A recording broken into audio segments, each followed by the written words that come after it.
guys, Andrew here, and welcome to Comicbooker. All things comics from a creator.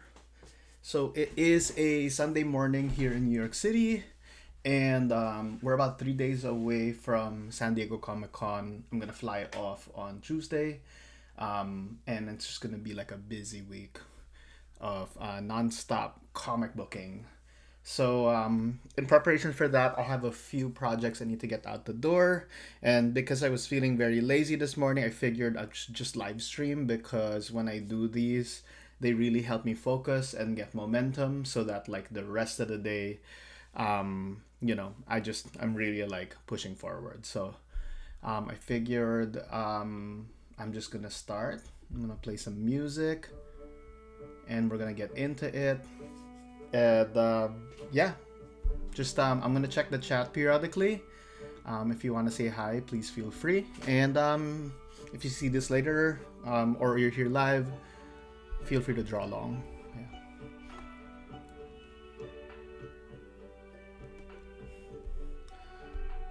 All right. So this is a Moon Knight cover I've been working on. It is unofficial. I'm building a cover portfolio to hopefully get more gigs as a cover artist. So I'm trying to just make more works that I think would best represent how I would approach a cover. The first one I did is already up. It's this one. I did this Martian Manhunter cover, which I think went over really well.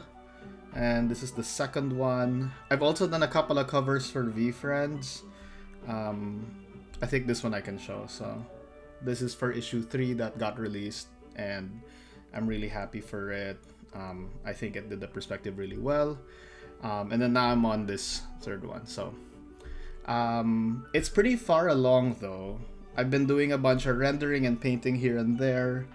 But what I want to do is just make sure that I've rendered out the clouds well. So there's, like, as you can see here, there's a bunch of cloud strokes that I've already penciled in. And I want to get those lines really grooving, because if I get them grooving really well, I can use them as a base for more rendering later on. But this is pretty close to getting completed. I think I'd like to have it out by the end of the week. Ooh.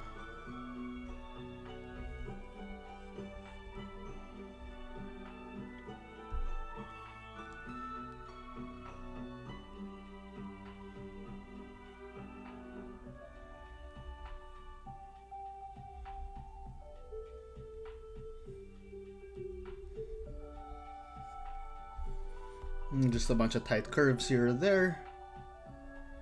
Nothing too insurmountable. I don't have stabilization on this brush, at least not like a crazy amount.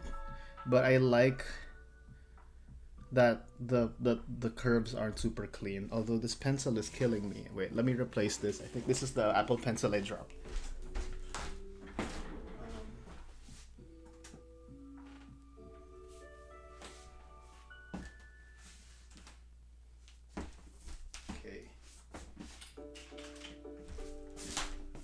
This is the other one. Might be a bit better. Let's pair it.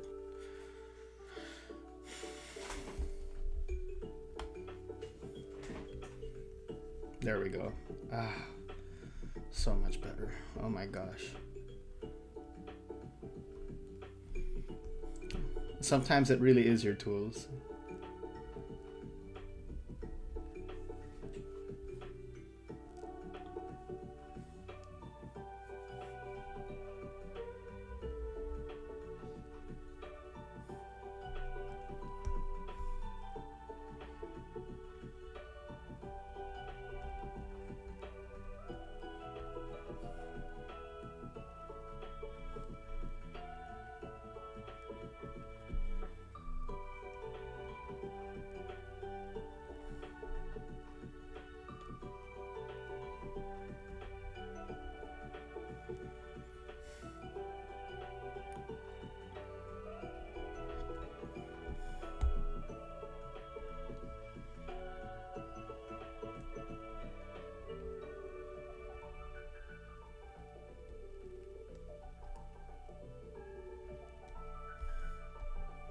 By the by, this is gonna be my only live stream for about 2 weeks. So, because I'm flying off to the West Coast, I don't think I'll have much access to my usual setup, and I don't want people to wait. So, um, yeah, if you want to check out what I'm doing, Instagram stories is, I'll just be posting little things here and there, but it's gonna be pretty busy over there, honestly. Like, I have no, I'm trying not to have any expectations. When you're a small creator like me, you go into these Comic Cons with a lot of hope, and especially like given the culture of California being very like hype, and you get a lot of promises that don't necessarily materialize. So I'm trying to go in with no expectations, just show up, have fun, meet people. I'm excited to draw live. One of the things I'll be doing is I'm gonna be in I think I'm gonna be in Hall H. Am I right? So just in case F. So in case anybody here is going to San Diego Comic Con, I'm gonna be in Hall F with Next Comic Art at booth 4613. And I'm gonna be with a bunch of really awesome Filipino artists, Manix Abrera, Harvey Tolebao, JP Cuson, Miko Sawayan, and Jim Jimenez. And we're all gonna be doing live art on the spot. And I know, especially here on YouTube, like I'm more known as a digital artist, someone who draws almost exclusively on the iPad. But actually, like, whenever I'm at a Comic-Con, I love doing watercolors and breaking out the inks and doing stuff traditionally. So yeah, if you're there, if you want like a watercolor commission from me, a sketch or something like that, I do cover sketches too. Let me know. Like, I have a blast doing stuff like that there.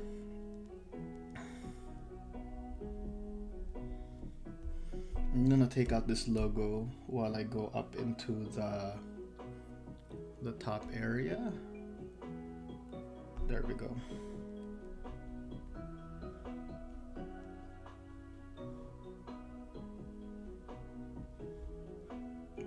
I freaking love drawing clouds. And I think in my last live stream I was talking about how much I love drawing landscapes and rocks and stuff. I also love drawing clouds. One of the things is, at least the way I draw clouds, they tend to be very like curvy like this, and this is inspired by Andrew Wyeth landscapes. Who else does clouds that are in my brain? I like how Frank Whiteley does clouds. Oh my god, I keep forgetting her name. The Witch Hat Atelier artist.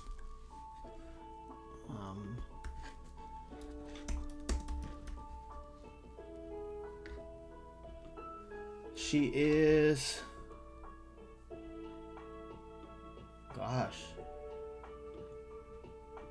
I want to say Kamome Shirahama. I love how she draws clouds, gosh. And it reminds me a bit of how Gustave Doré draws clouds. With a lot of form lines and rendering. It's freaking great.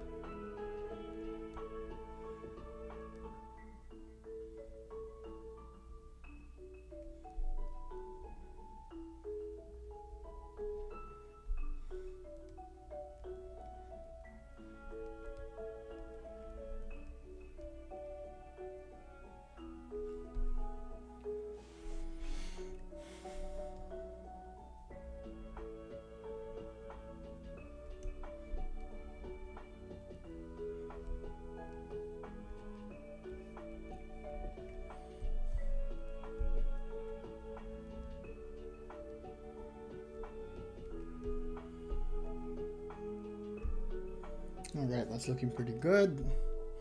Let's go on this side. This needs a bunch of curves.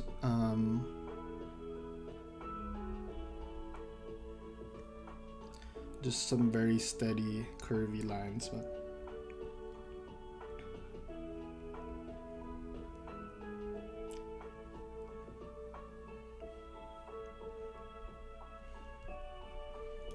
I think I like this better down here. Curving in like this. There we go. Okay.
I think it's super pretty.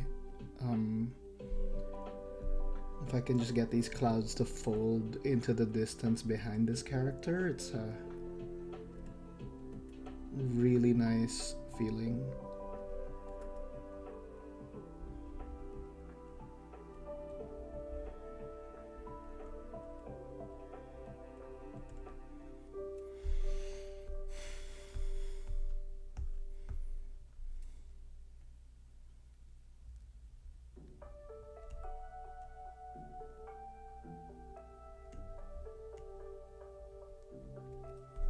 There we go. Okay. All right, we're making some good progress here.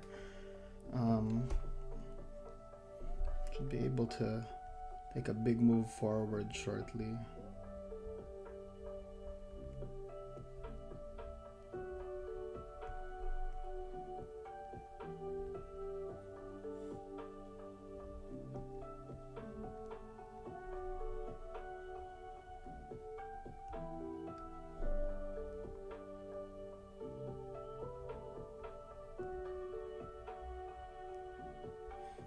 Oh, hello, Ukwa and Cesar Barboza. Thank you so much for dropping by this morning. Hope you're having a lovely Sunday.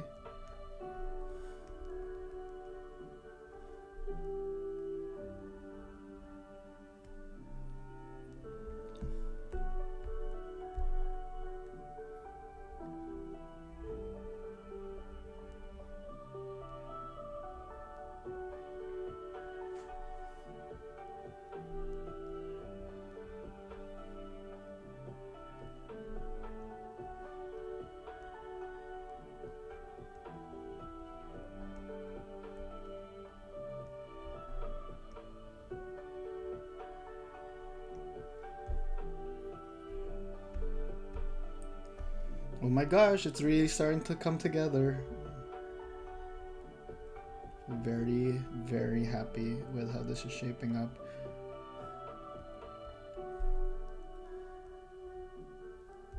Oof.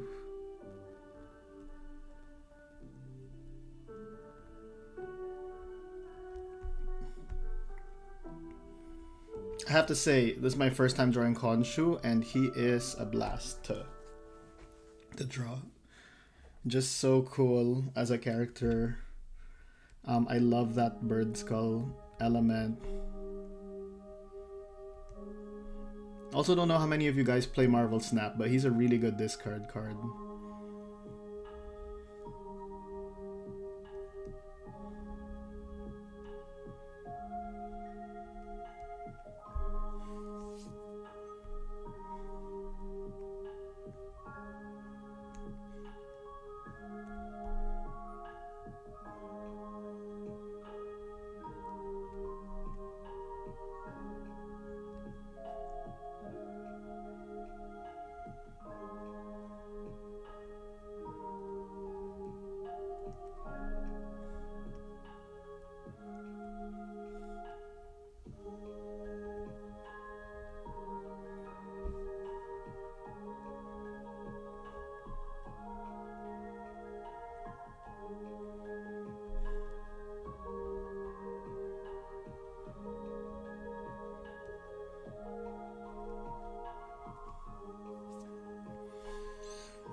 Almost done. I think that's feeling really cool.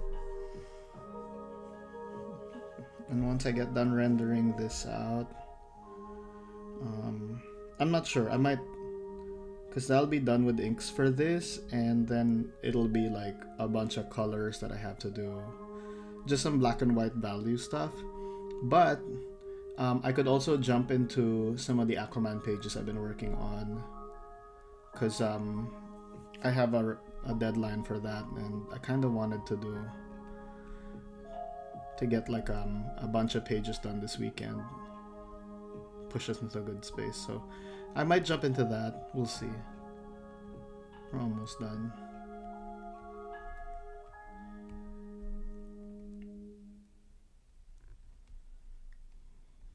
All right.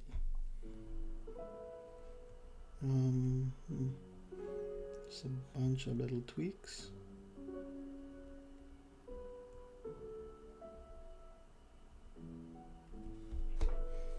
And maybe a few of these lines go in. Ooh. This is tricky.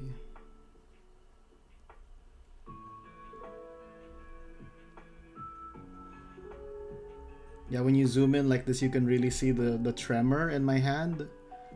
Like a little bit of just a shake with the way the lines go out, you know. I realized like for a lot of art styles and a lot of artists, a confident, smooth line is ideal. But you know, I also like it when it vibrates like that. So I kind of just leave it in rather than use a stabilizer. It feels more human, you know.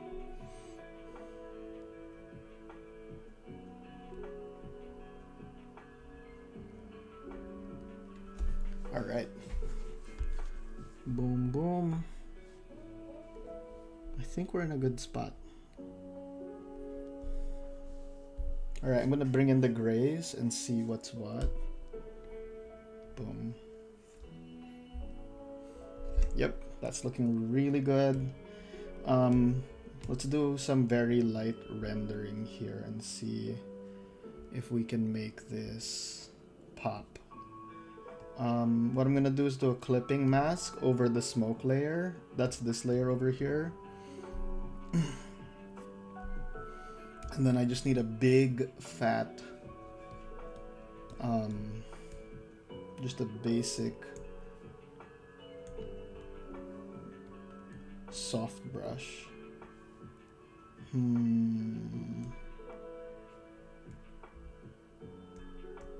Where is that? It's probably my favorite. Favorites. There we go. Boom. That's what I want. Alright. I'm gonna lower the opacity down to maybe 19 and start painting a nice value scale into these clouds.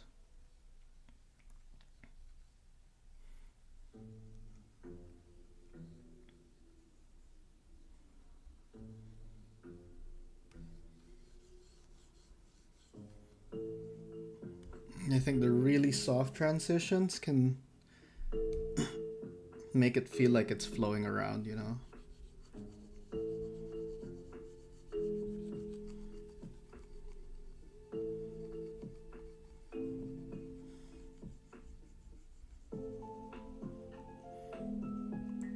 Yeah, I'm not gonna get too precious yet with the little details. I just want the affect, the big vibe and mood of this. There we go.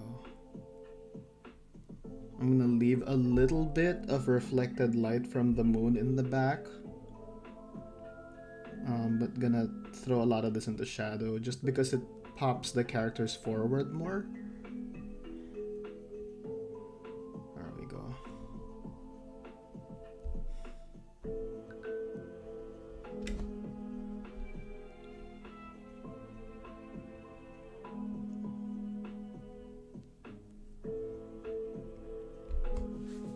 Nice. Yeah, that's cool. Really feels like smoke and cloth.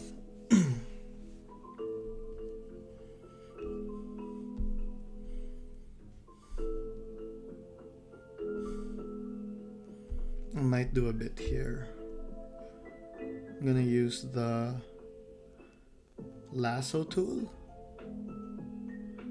to block off this hard edge.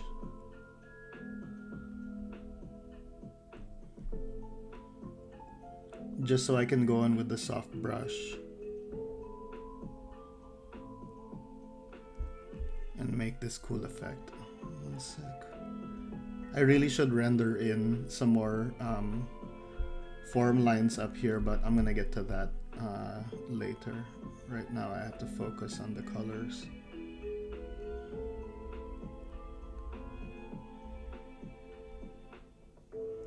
Alright. Almost done.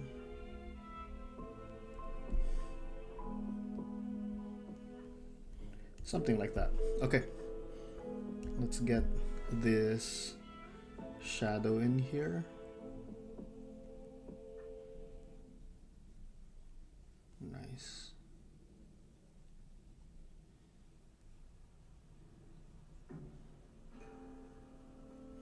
If I can get it flowing really dark, it's gonna look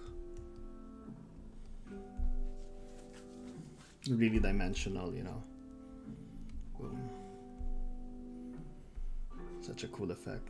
Okay, let's get some more here.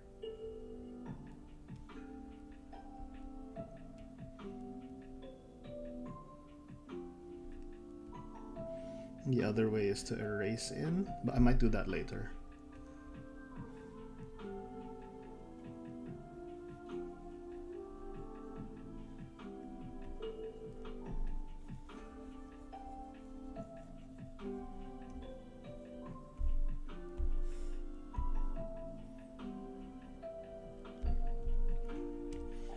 Here I think I need another hard edge.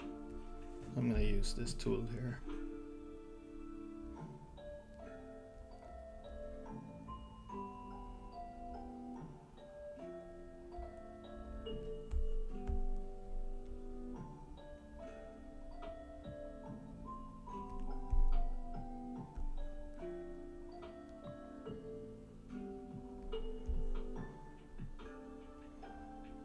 all the way to Khonshu's shoulder.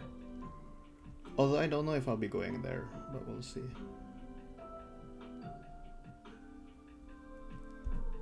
Okay.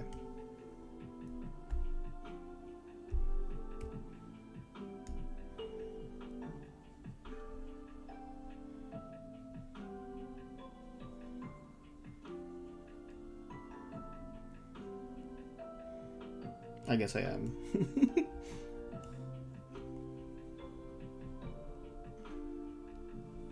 Boom. Okay.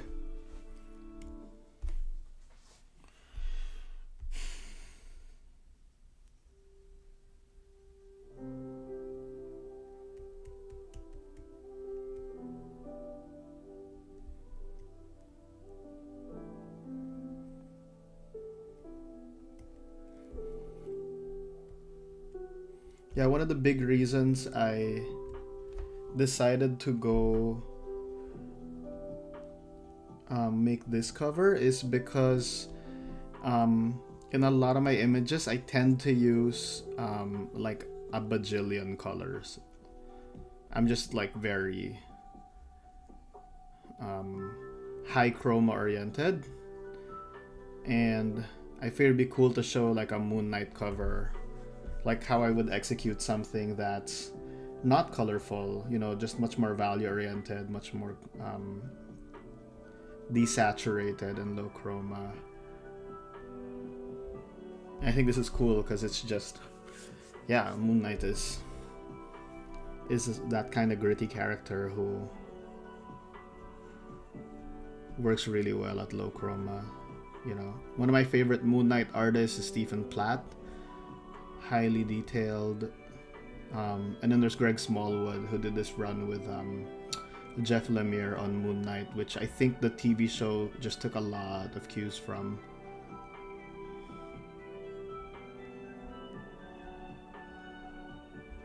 Really gorgeous stuff.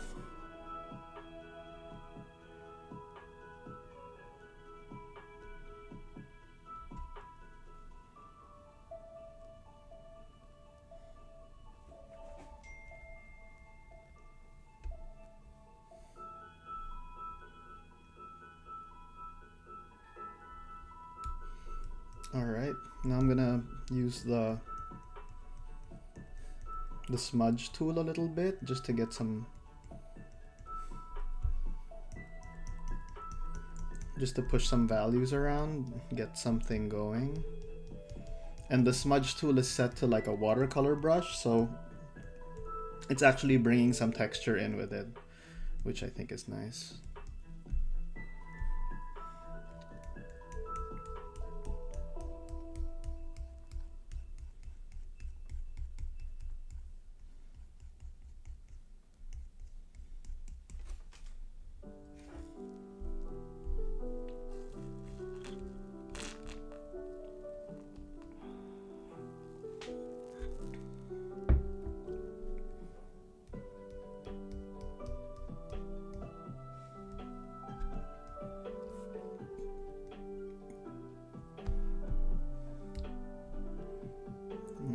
Darker value up there.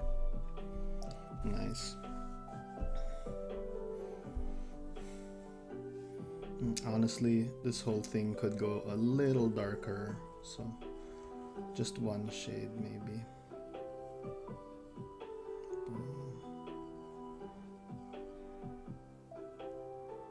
Nice. And this is where I start to go in with some lights. Whites, also set to low opacity, but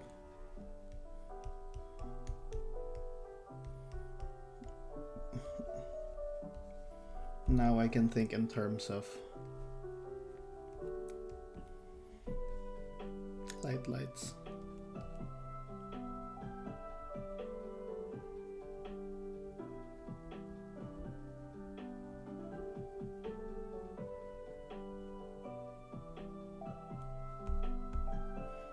Let's cut into this.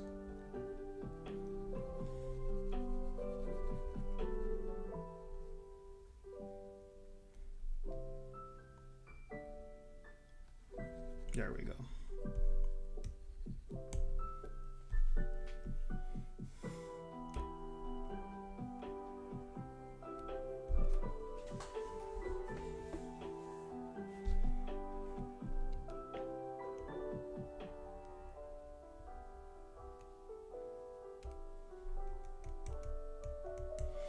Yeah, at this point it's really just painting, you know. And I love it. I feel like you could obsess over this forever. I want to think of this also in conversation with the logo, so let's just make sure. Yeah, the values look good. And before I forget, I'm gonna throw in some of those lines I've been meaning to draw in. Where was that? It's this one of these layers. This is the layer. Okay. I should probably label that.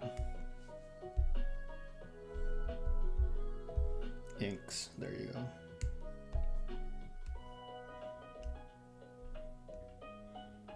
Oops.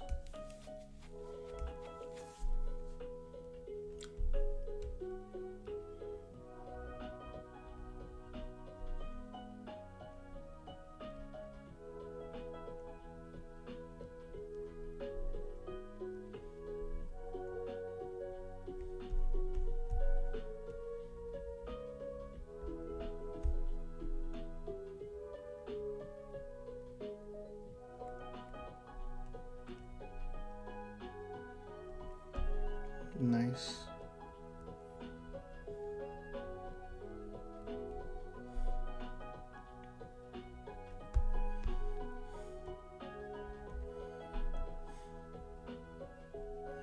Oh my gosh, I love drawing clouds. This is just too fun. I could do this forever. I'm so glad I decided, like, let's draw a drawing which is basically half clouds, right? So much cloud work, but I love it. I love just getting the swirl, you know what I mean? Like a sense of the wind moving through it.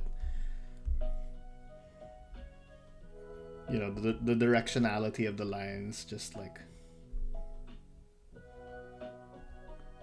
gives you that feeling of volume,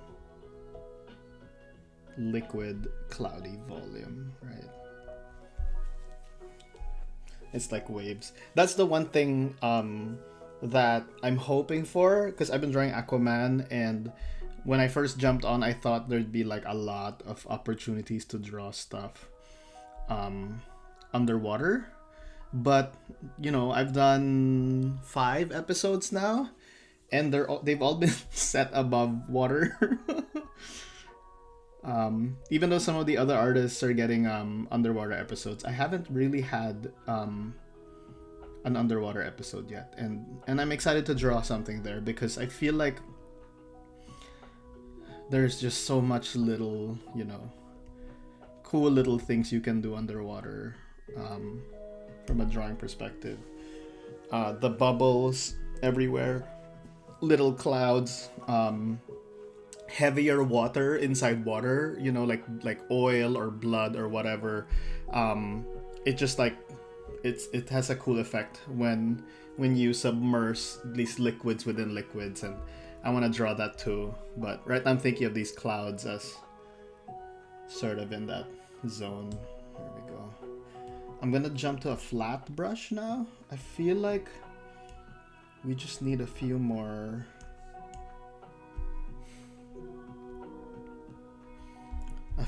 brave renders in terms of like darker shadows and stuff, although not that intense. There we go.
Oh, did my music die? Let's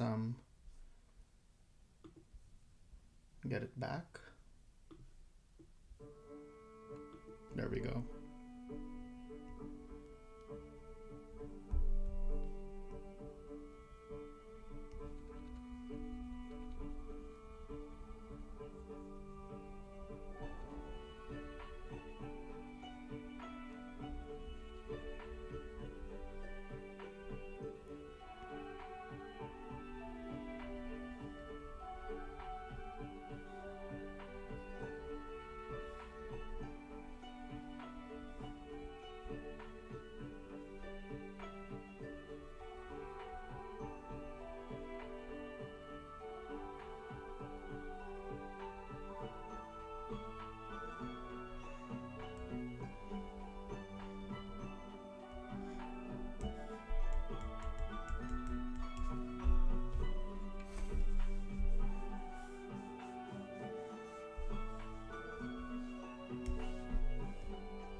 There we go, that feels good.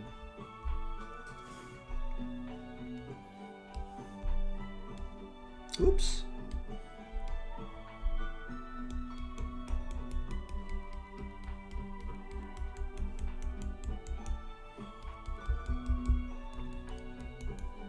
Yeah, nice. That feels like it's really blooming up.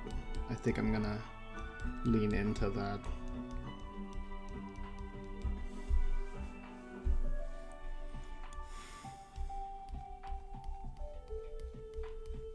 Maybe lean into this. There we go. Yeah, just zoom out really far and see if it's getting the effect you want, yeah. It's the equivalent of stepping back from your canvas when you're painting in studio. Just look at it from across the room or turn it upside down and be like, is that what I want to happen?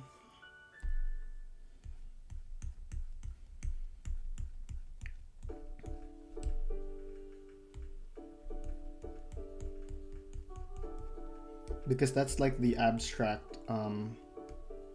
sense of the piece.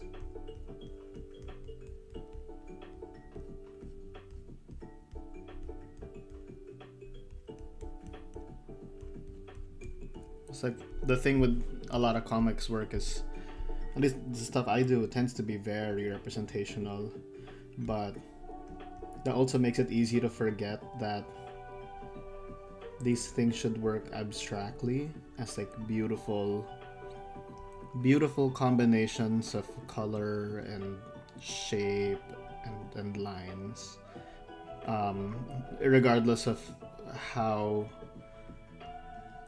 they are anatomically or, you know, how they're constructed. Oh, that's nice. I'll keep that there. I'll just blur it around.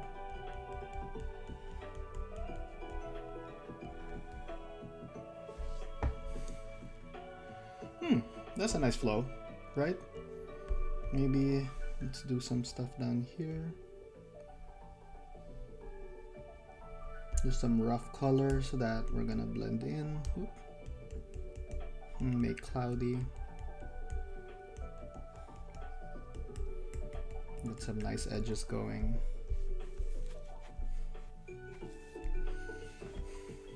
Yeah, I'm feeling good about that. And then last thing, Yeah, I think that's good. That's solid. I am doubting now. It always happens. No. I'm not gonna doubt. I'm gonna just go for it.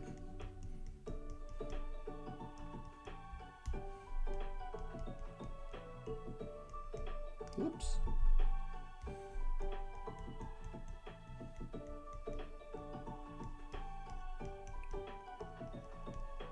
There we go. So one thing is, I really think we could use a boost on the light to this dude here, the TV Moon Knight. Whoop. Actually, that already looks good, but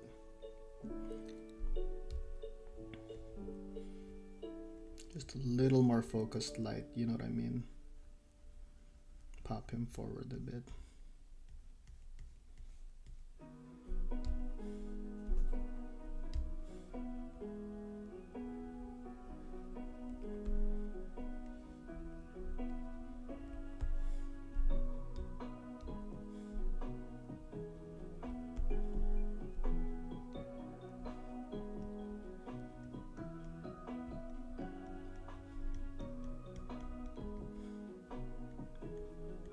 There we go. All right, and then something here maybe.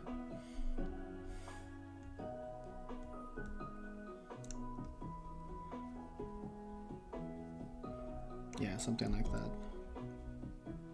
Shiny.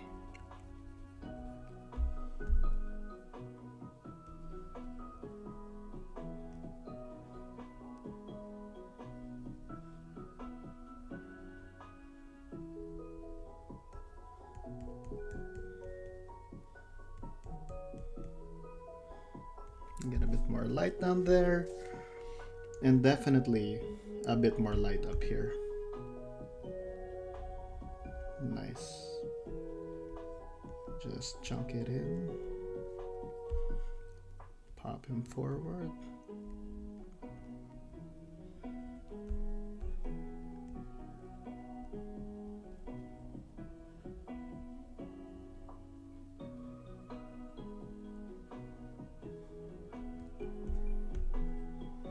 Nice.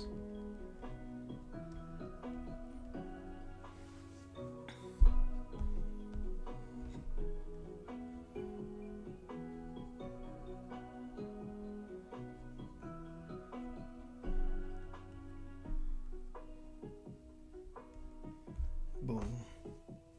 See, that looks good. Huge difference, just a little bit of white, you know. All right. And then I kind of want this to recede into like the third figure. So the third figure is like classic 70s Moon Knight. You know, during the Bill Sienkiewicz run. That's why his costume is like this.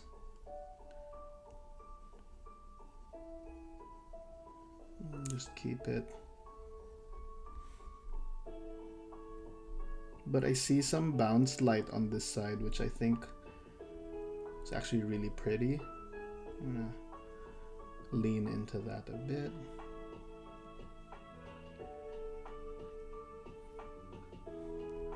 So the thing with, you know, one of the big painting rules I've learned is the eye tends to go towards the area of highest contrast. So wherever you butt up like a light against a really dark, you know, your eyes just like go straight there.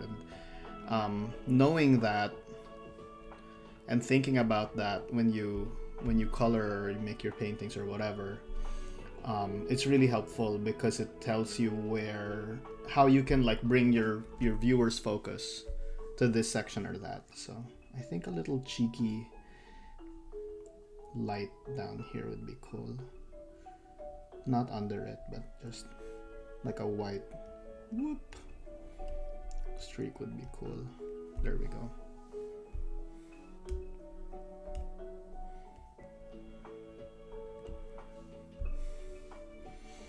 And then a bit extra on Mr. Knight. Just get him popping up a little bit more. Not too much. He is sort of quite recessed in the composition, but just enough to give him more volume and weight.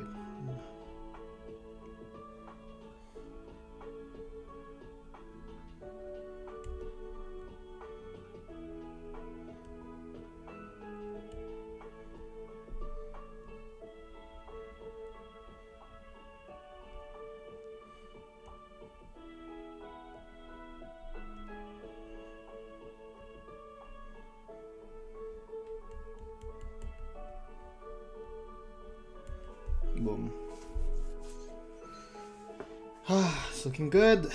Alright, now just a smidge on Khonshu. I don't want to overdo this here because he's in the back, but I do think some of these light bits could be softer.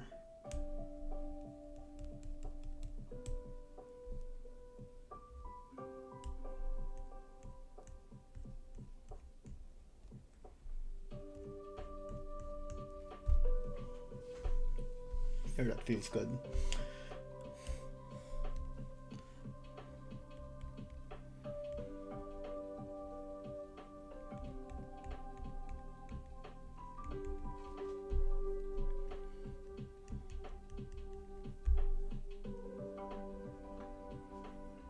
There's a little rendering to get some of that facial anatomy peeking out. Obviously it's a mask, so it's not gonna be all that detailed, but it's nice to get expressive with him. I also think Mr. Knight is just the funniest persona out of all the three, so I want to get some of that comedic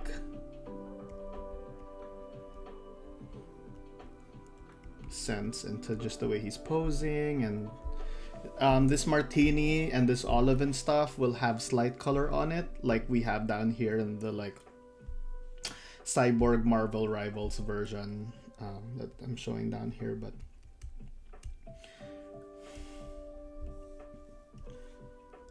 I'm probably gonna do that later. Just whoop, a little here.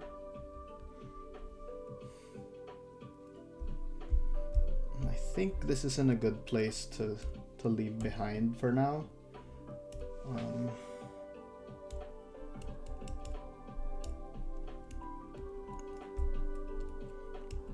Mostly because I gotta get started inking those pages. Boom. Alright. Can we see it with the logo on? How do we feel? Boom. I think that looks cool. One thing I might do, and this is just complete gratuity, but you know, I'm gonna do a clipping mask on top of the line work layer. I'm gonna select this gray over here, maybe make it just a smidge darker, something like that. I'm gonna throw it over the line work. Cool. Oh my gosh, it looks so cool.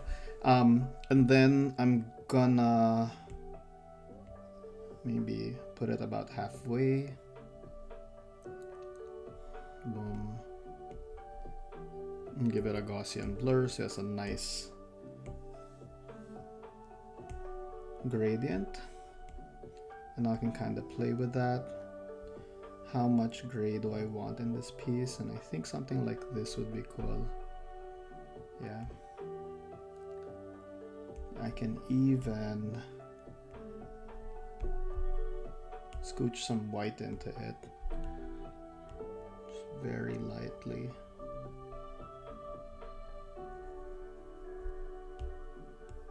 Whoop.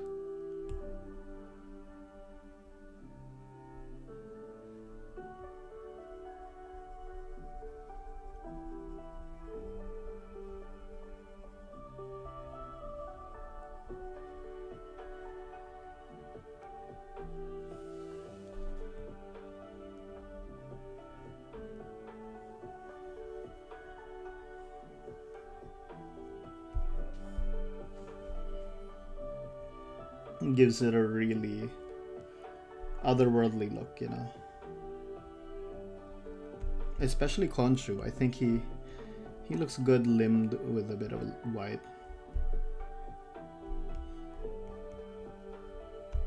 Oops.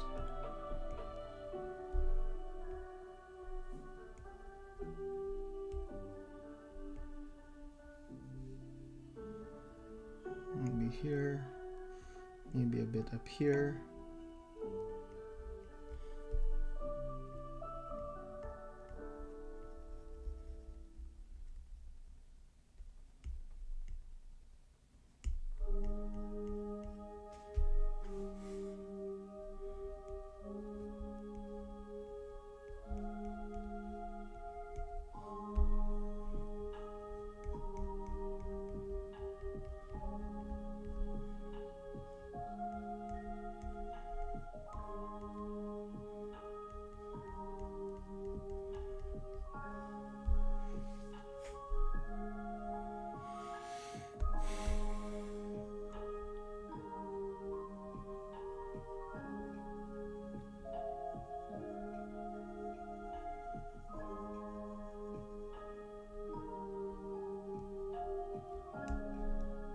Oops.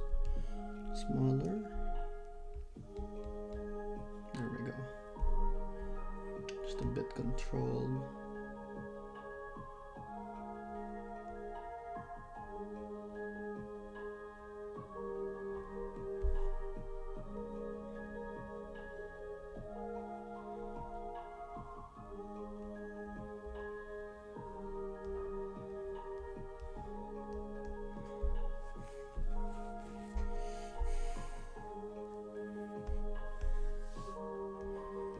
Yeah, and that's really like making it feel like it's really coming together. And part of it is we already built our value scale, so you know, this is just an accent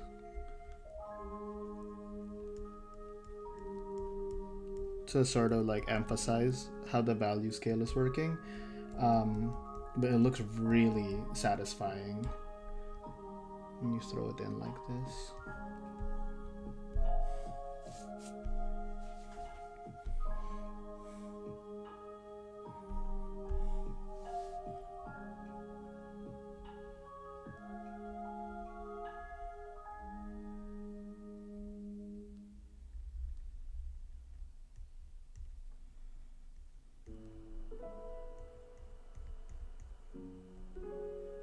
Not to overdo it, but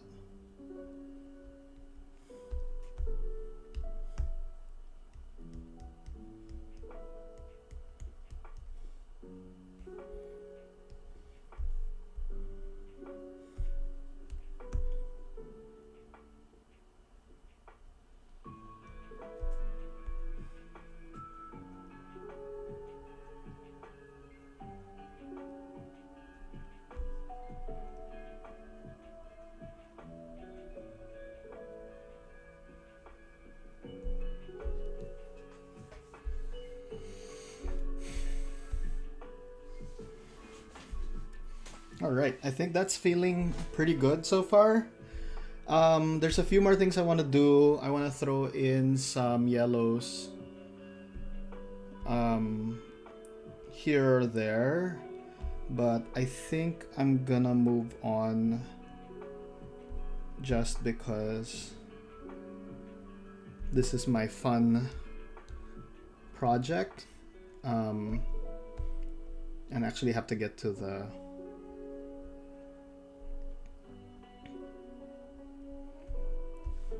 the one that I have an actual deadline on, so I'm gonna jump from this, even though I'm kind of obsessing over it. I'm gonna jump from this to some Aquaman pages now. So, boom, something like that.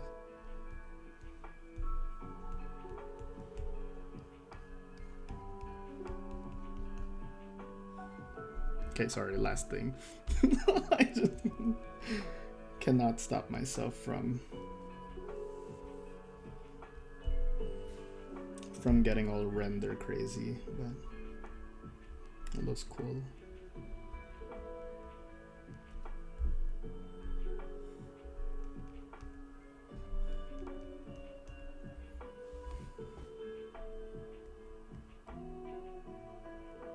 No, not there. Boom.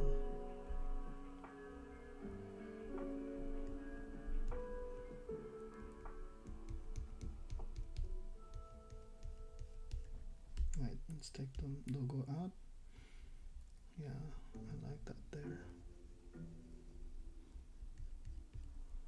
Boom. All right.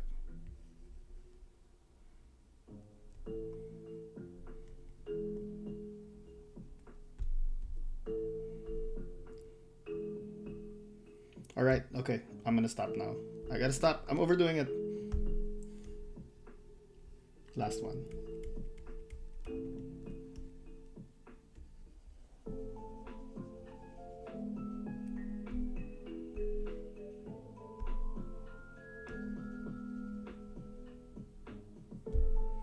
Okay, I'm gonna let this go for now. I think it's a good place. I think we are 98% done.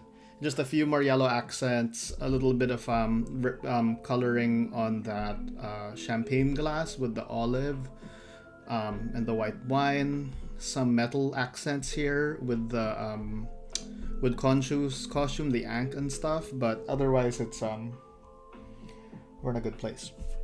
Okay, now I'm gonna jump over to my Aquaman pages.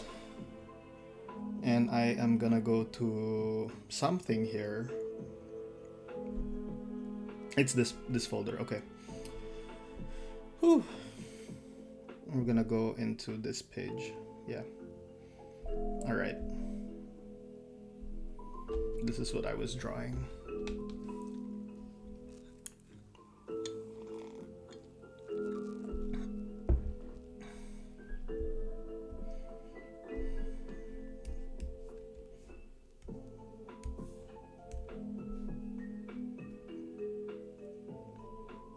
Jump back to Kyle's ink box, and I think this is the brush I was fixating on for this one, so yeah, something like that.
Let's fix this eye. It doesn't look like he's looking at him, you know.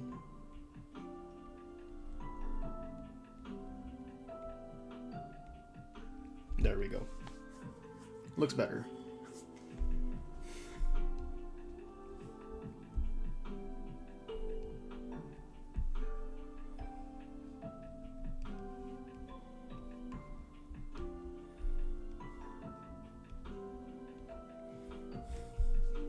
Radio Trainer says that looks awesome. Thank you so much, Radio Trainer. Hope you're having a good Sunday.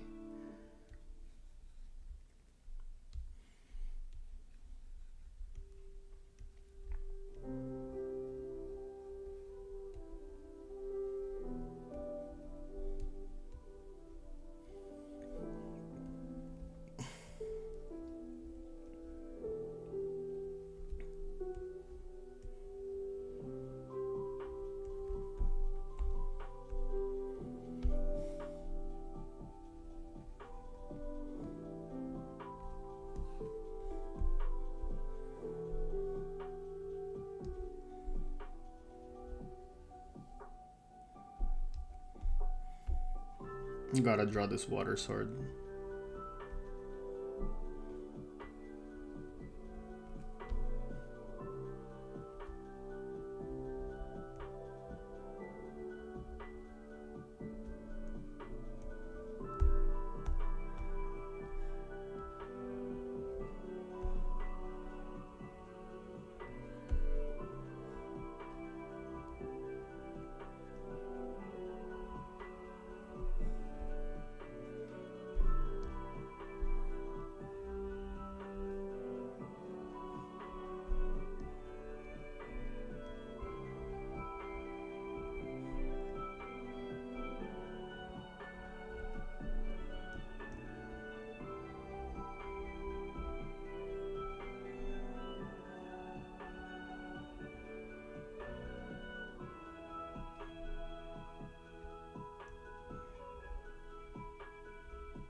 A little lower. No, a little higher. Like that. Boom. Boom. Okay.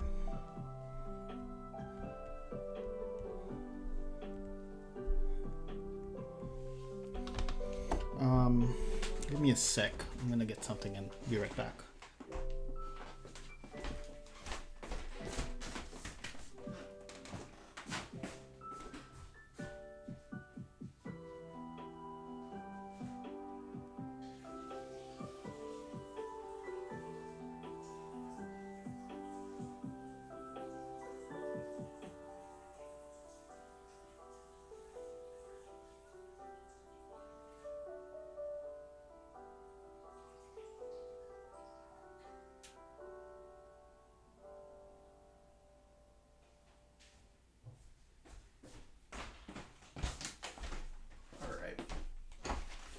are.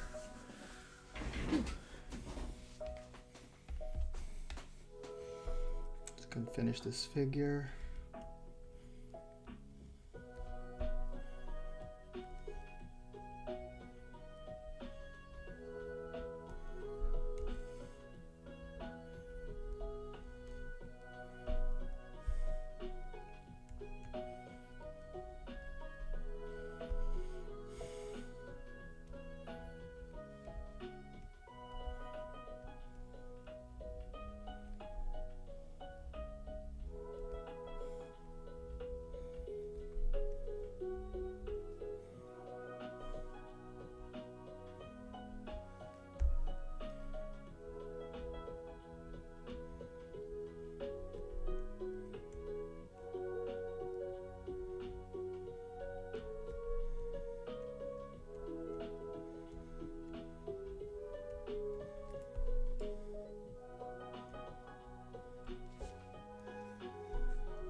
Vladimir Trigueros, hello. Welcome to the live stream. Thank you for being here today.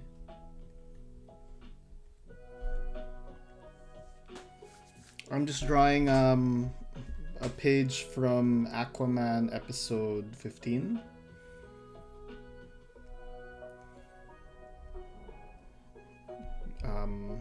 Obviously this is really fun.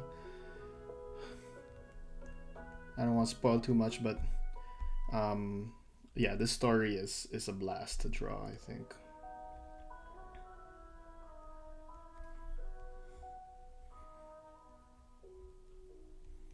I'm working with a colorist on this one, so I'm not doing the colors, but I'm doing some like rendering stuff here just to help them along,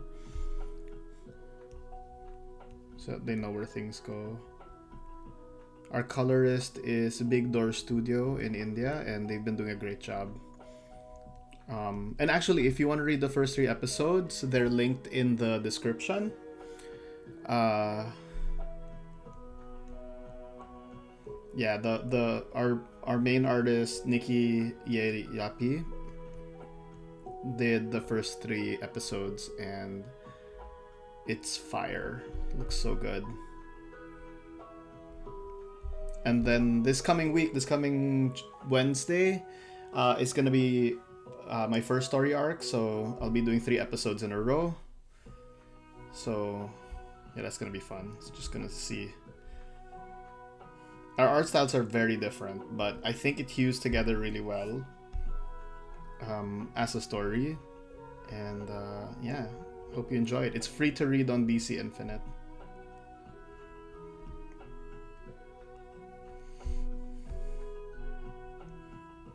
Yeah, one of my favorite things about this project is DC Comics gave us such freedom to do whatever we want. So actually, like within the confines of the pirate genre, we've been able to... Yeah, I've basically been doing new designs for all the characters. Like all the characters you see here, Aquaman, Sea Hammer, and this mysterious stranger who is a classic DC character reinterpreted. Yeah, I did design sheets for all of them, so just fun. Even got to design the boat and the vehicle and all that stuff, which is good. Okay, let's get this hand drawn.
Am I in the right layer? Inks, inks, inks, inks. Okay.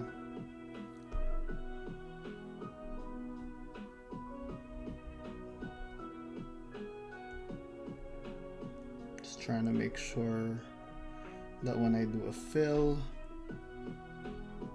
it lands without problems. Yeah, there we go. Not bad.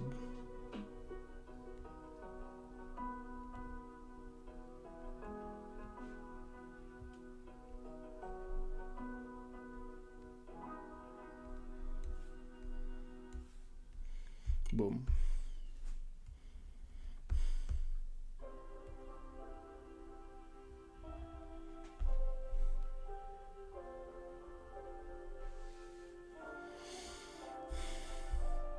Angels of the Resistance asks, what is happening? How are you? Hello, hello. I am drawing some Aquaman pages right now. I have a deadline for this upcoming week of San Diego Comic-Con, so I'm trying to get it done. And earlier in the stream, I was working on a Moon Knight cover thing that I had like on my docket. Yeah, that's pretty much it. Drawing in Procreate, trying to get the renders in panel by panel. The usual.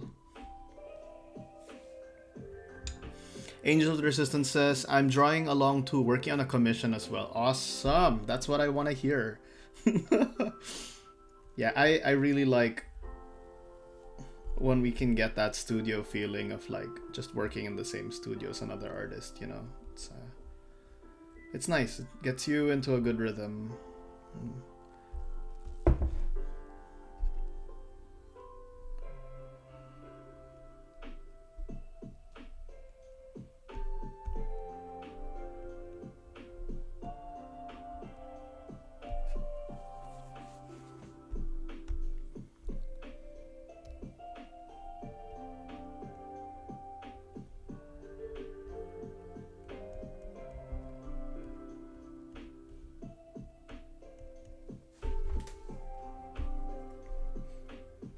Angels, if you have an Instagram, throw it into the chat so that other people watching can follow you. Also, so that I can follow you.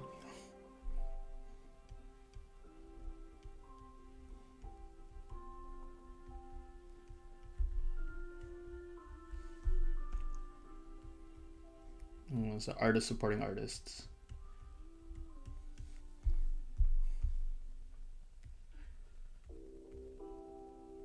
Alright, okay, this figure's done.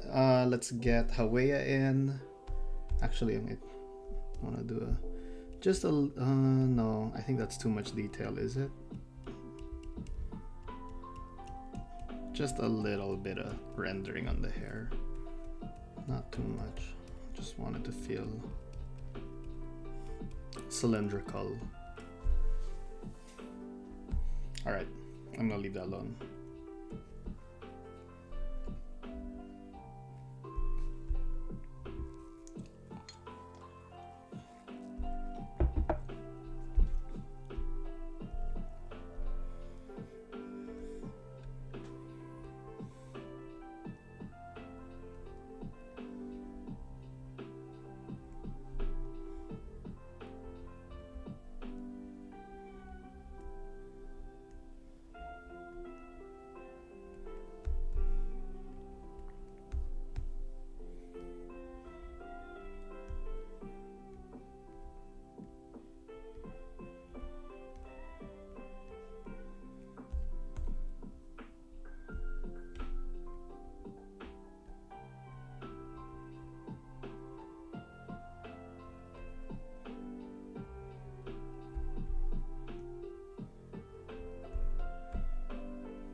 It might be too tall.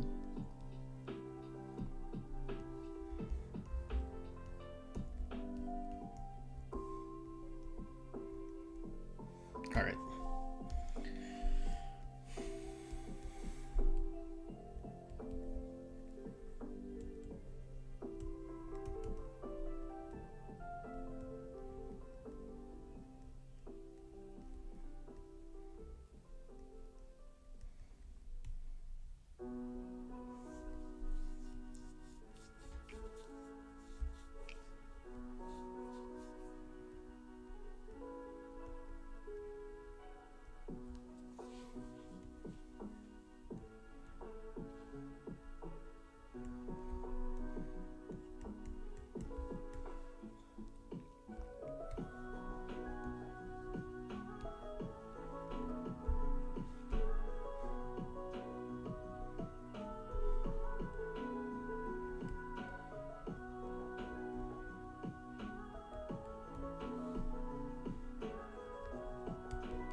Woo, okay.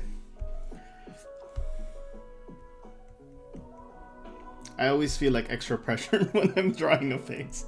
It's like, you know, I want to get the character right. And right now, Hawaii is being like, he has a what the F face, you know, like, he's not sure what's going on. He's a little confused. That's the expression I was going for. And then here's this beautiful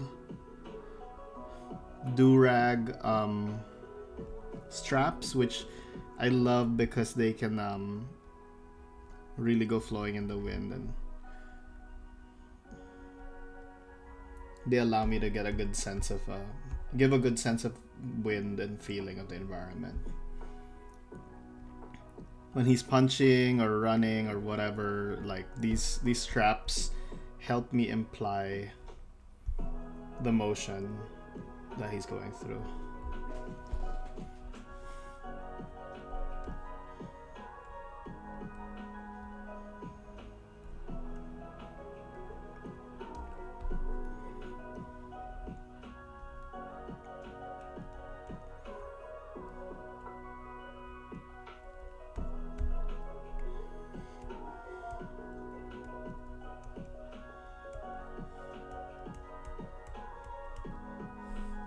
Alright, I think we are at about an hour, but I'm gonna go till 1 p.m. So this is gonna be one of those extra long streams just because I want to build some good momentum on my artwork. So feel free to hang around, or if you need to go and come back, yeah, feel free to. I'll be here for another 45 minutes or so.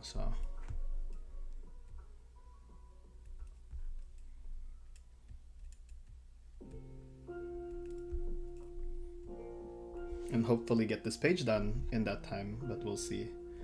How many figures are here? One. Not too many. We're gonna try to get this page done in that time.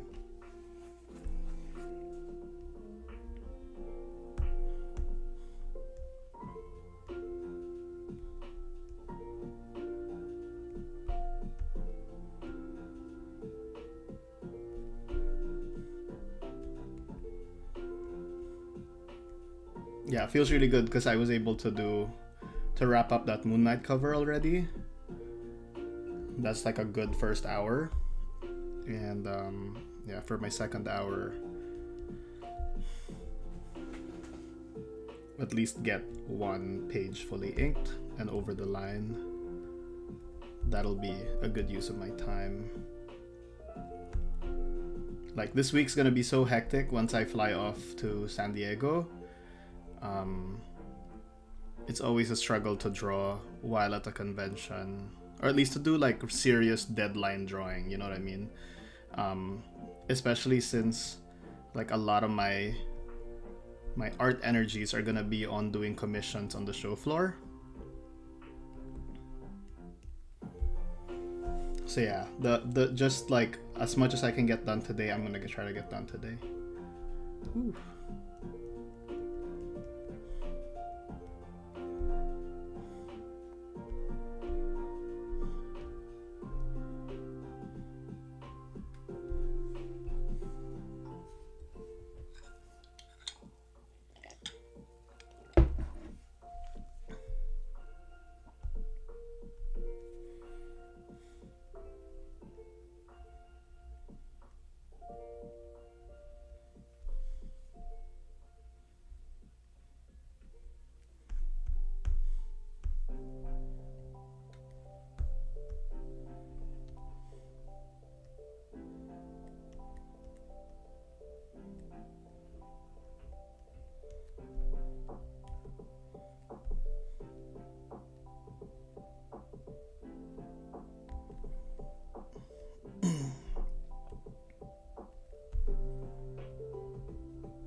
Oops, I forgot. The costume does this thing. Boom. Like that. Great. And then I gotta draw his feet. Oh boy, I didn't pencil this in right. So just make it up.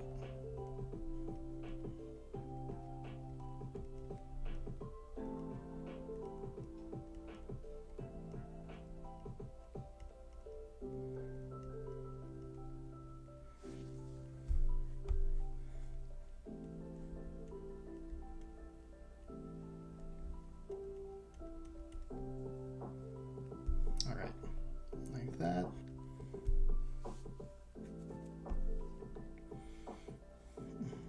Gotta imagine what it looks like behind.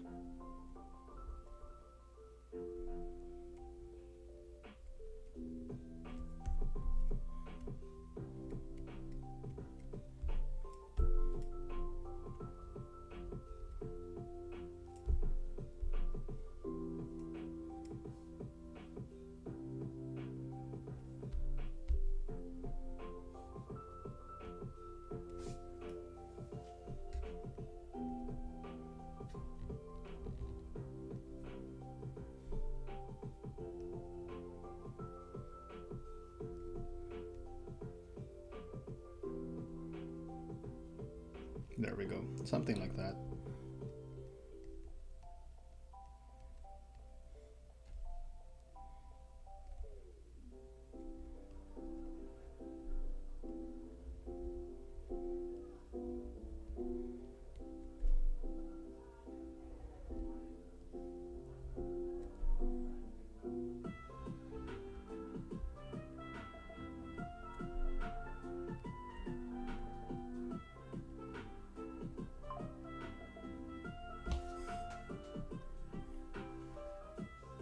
Whoop, let's skip this song, I don't like that. The saloon song. I'm gonna jump to, oh, this is my favorite. This is the Moonlight Jellies. In case you're wondering, this is a Stardew Valley soundtrack playing in the background.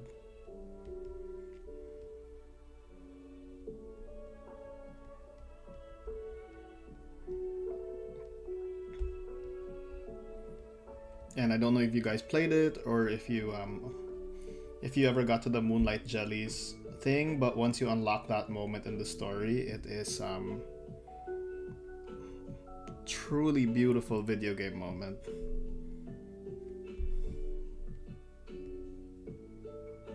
All right, this is good. And then I just need his arm to come down there.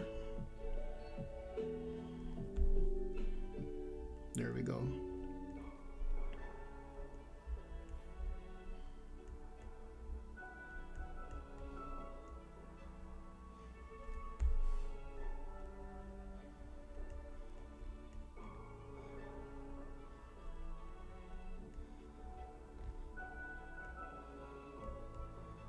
Something like that.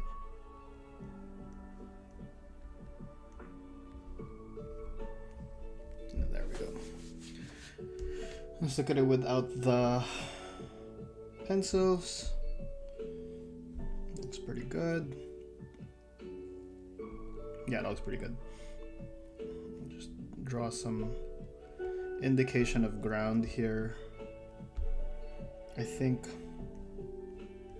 Jackson's back foot can show a little here.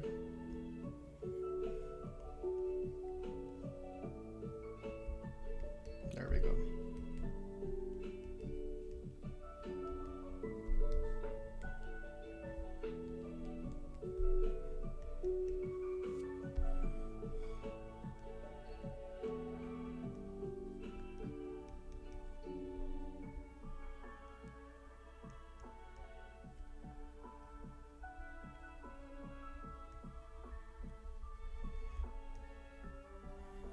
Just get some of these shadows in.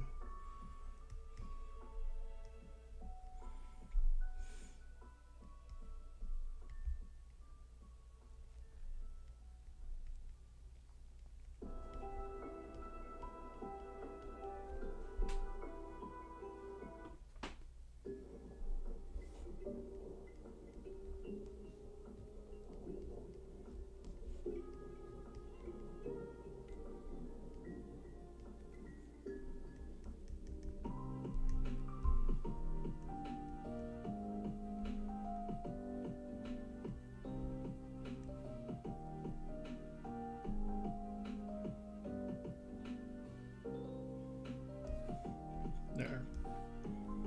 Oops. Boom. Boom.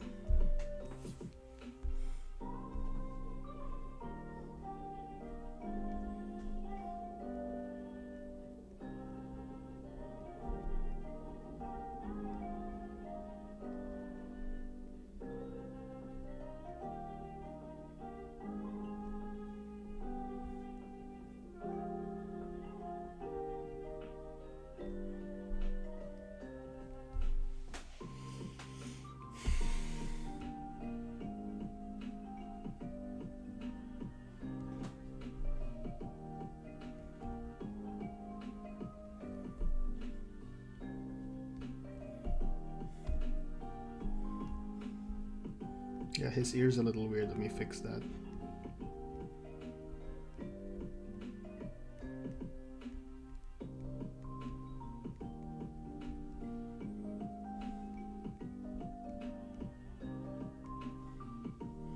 Okay. All right.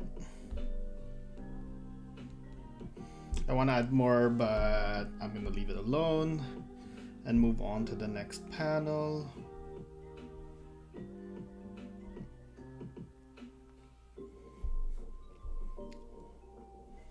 But there's some fun stuff here, so I'm gonna do that right now before I lose this red from my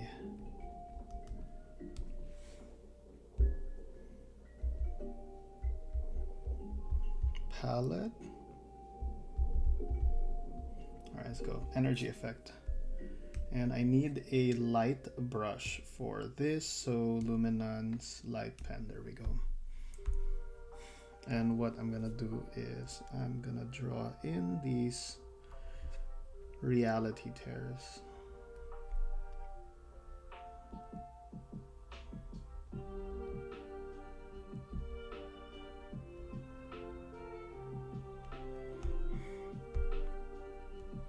I'm gonna just erase into that.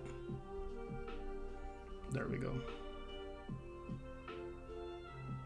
There we go. Okay. Something like that. And then get more stuff here.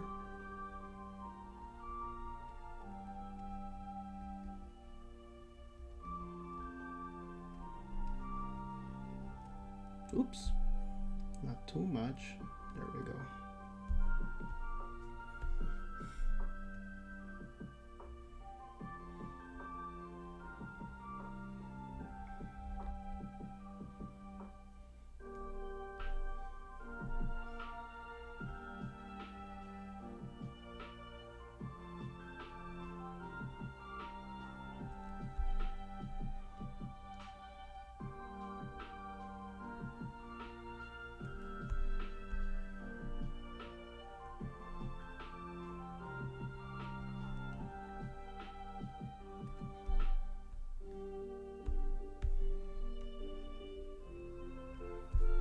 All right.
Oops.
There we go.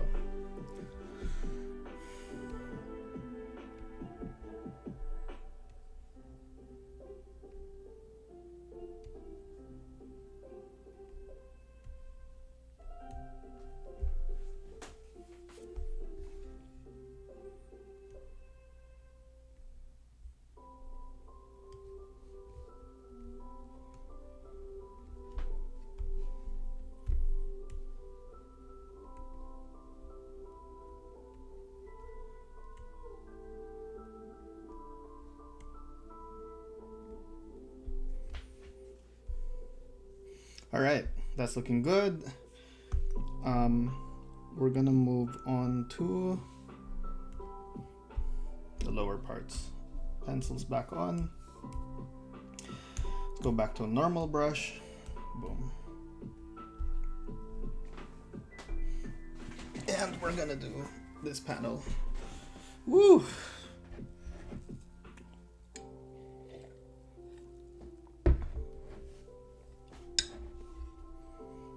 Some water.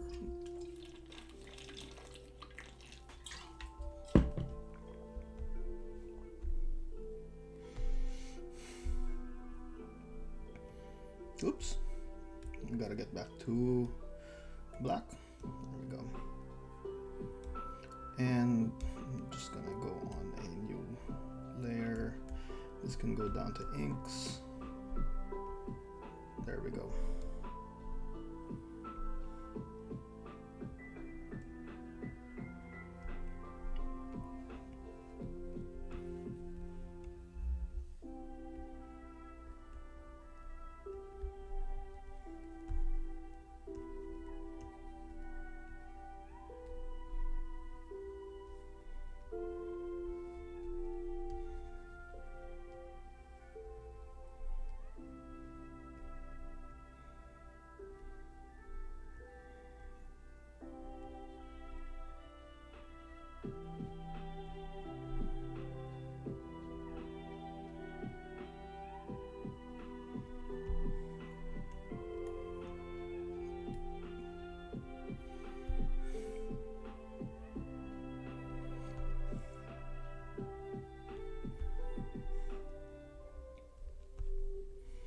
Yeah, one of the things I wanted to try with this episode is the art getting like rougher and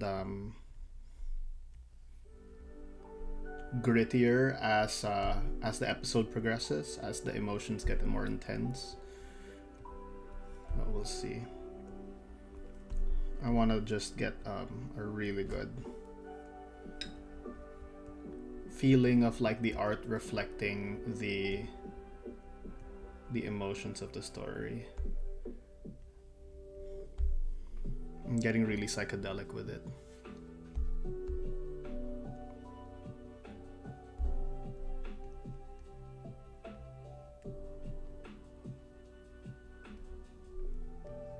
Boom.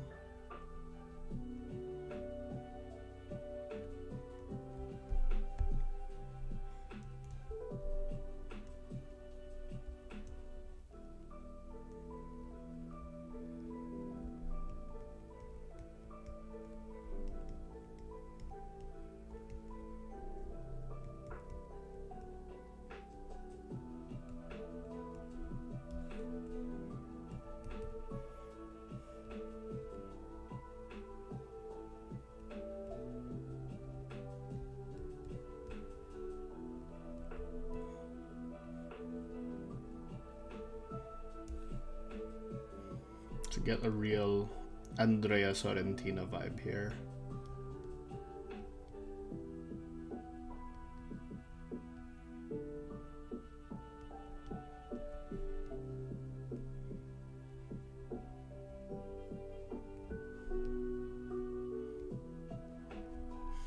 Just deep shadows where the eyes are. Let's see how that looks. That's cool.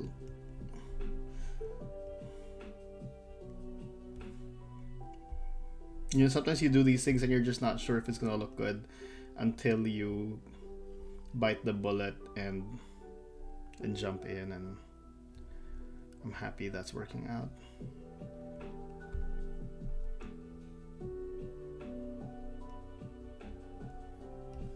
Boom, boom.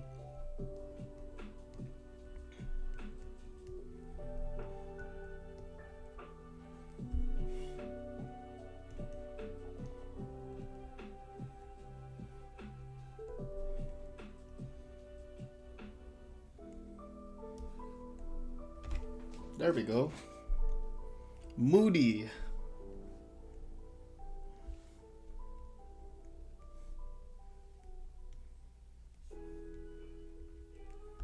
Moody, gritty, emo. That's this episode. This episode of Aquaman. Because the previous one, the one I just did before this, was like a Superman guest star episode. It was set in Metropolis. It was very bright and hopeful and sunny. And so I really wanted to do a contrast with this episode where it's the opposite. You know, it's dark, it's gritty, it's upsetting, it's everyone's emo and nothing's getting done. It's all just spinning in circles. It's also, I think, about the middle of the first season. So our characters go to a really dark place, you know, with the story structure in their journey. I just really want the art to reflect that. There we go.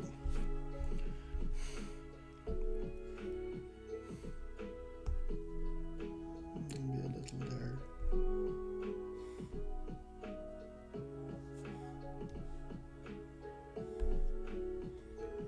Get these hands in. These creepy manipulation hands.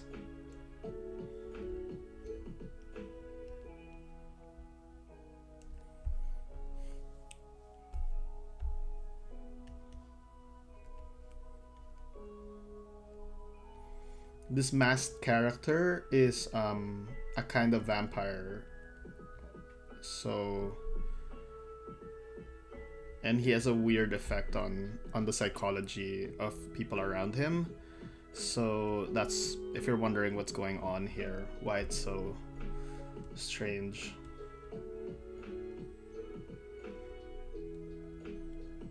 That's kind of the story for this episode.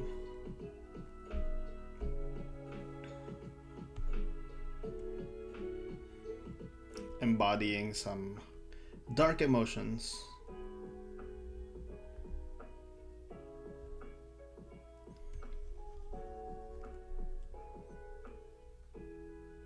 Just as a way of facing them, you know, so we can process them and come away to a better place.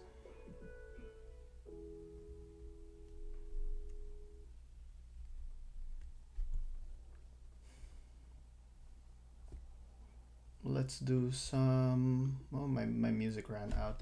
If you're wondering what the music is, this is Game Chops. It's a like a video game record label. It's got a bunch of ambient and chill versions of a lot of music, so I kind of want to do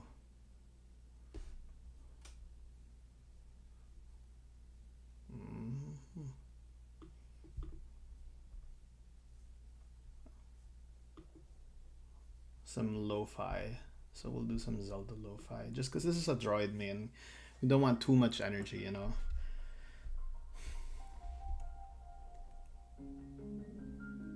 Nothing too crazy. Just the right temperature of music to focus.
Oops.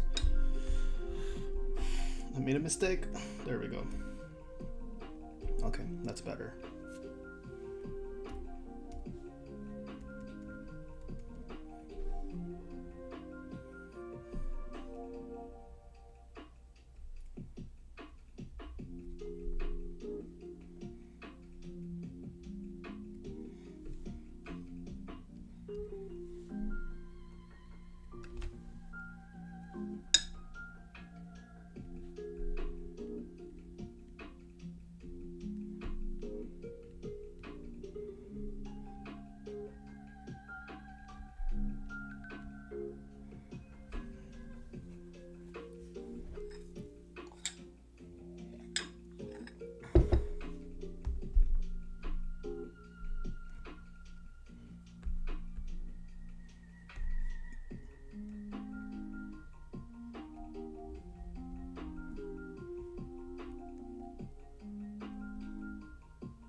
Romeo Azar says, I'm finally catching you live. Hello.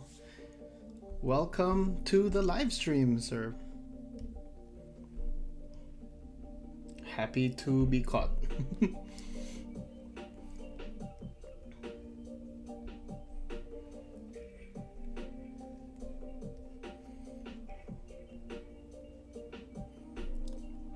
Yeah, this is one of my longer streams, honestly, like, but I have so much work to catch up on that this is forcing me to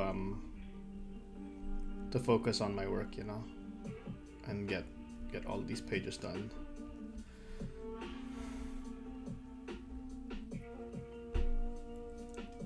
How are you doing today? I hope you're feeling inspired on this chill Sunday.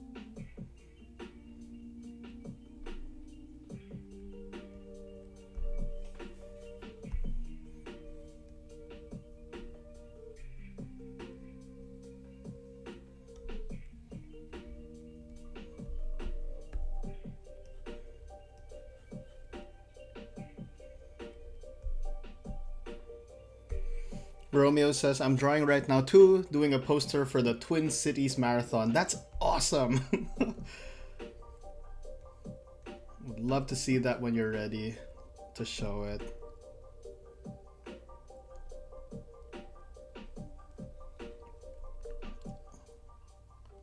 It is so great to draw along, Romeo.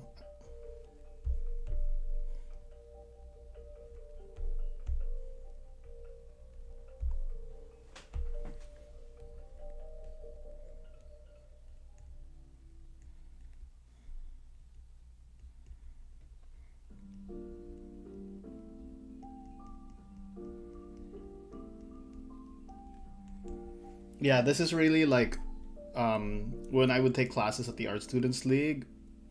Honestly, my favorite thing was when I had like an open studio session with a bunch of other artists, and we would just draw together, or we would be painting together. And there's just something about that energy, you know, where you're all focused down on your own individual projects, and it really helps you get into the focus. Because I think these days with especially when we're left to our own devices, with YouTube and Instagram, TikTok, like all these things, it can get really hard to struggle on your own. So I love doing these draw along things where, you know, we have a goal, which is to make our art, and we're doing that together.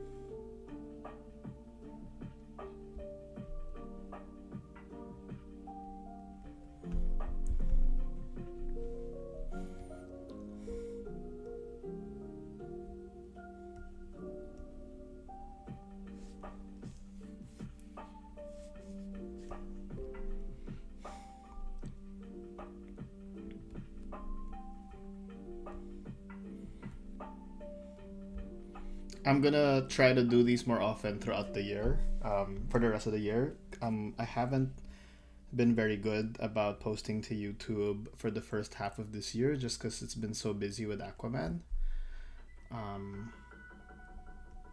But now that it's launched, I feel a little more comfortable showing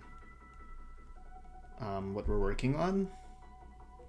I think my editor is fine with it. As long as I don't post anything too spoilery.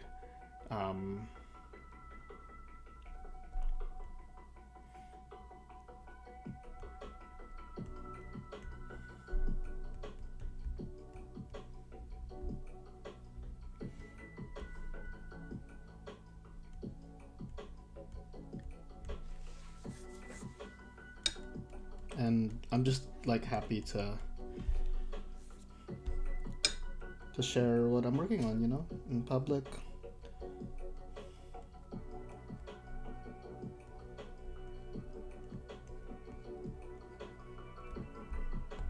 It's more focused down. This ugly hand that I penciled. Let's see if I can make it look good.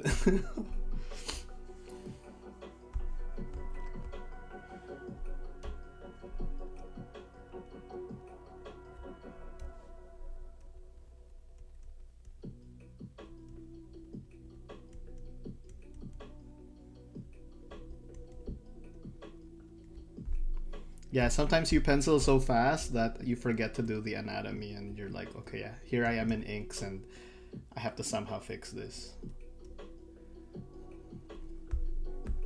I kind of get what I was going for though, like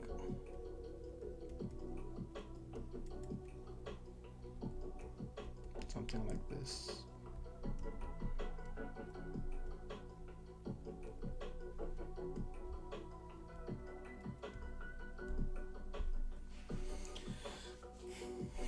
Romeo Azar says, congrats on Aquaman. Thank you very much. And then asks, have you seen Superman? And I have to say I have. I have definitely seen Superman and it made quite an impression on me. I'm so happy that the movie is doing well and that people are enjoying it. I am blown away by how well they executed on this film. The tone is perfect, you know what I mean? It kind of shows off all the wonderful things about the character, including the less ideal things, like how he can be very naive, how he can just, you know, maybe put a little too much trust in people.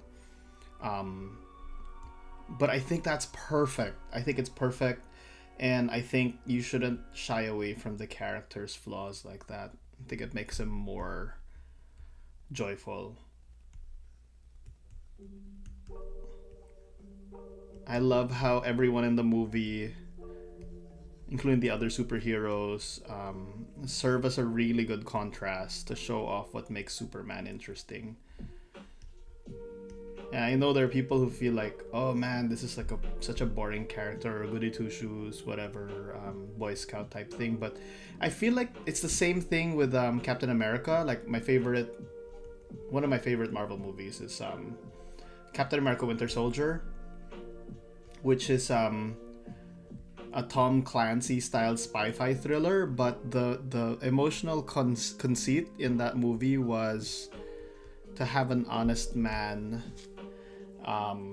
surrounded by liars, right? You had Steve Rogers, who was just, you know, a good person, like a plain old simple good person, and then they threw a lot of government spies and like cloak and dagger people all around him, and I think that's such a great contrast. And I think to a less intense degree, Superman's got that.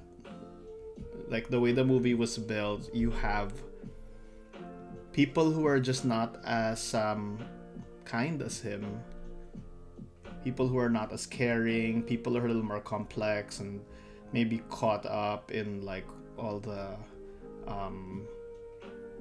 details of adulthood and life, and it serves as a really good engine for conflict with Superman, where he's this character who has just an uncompromised idea of what's good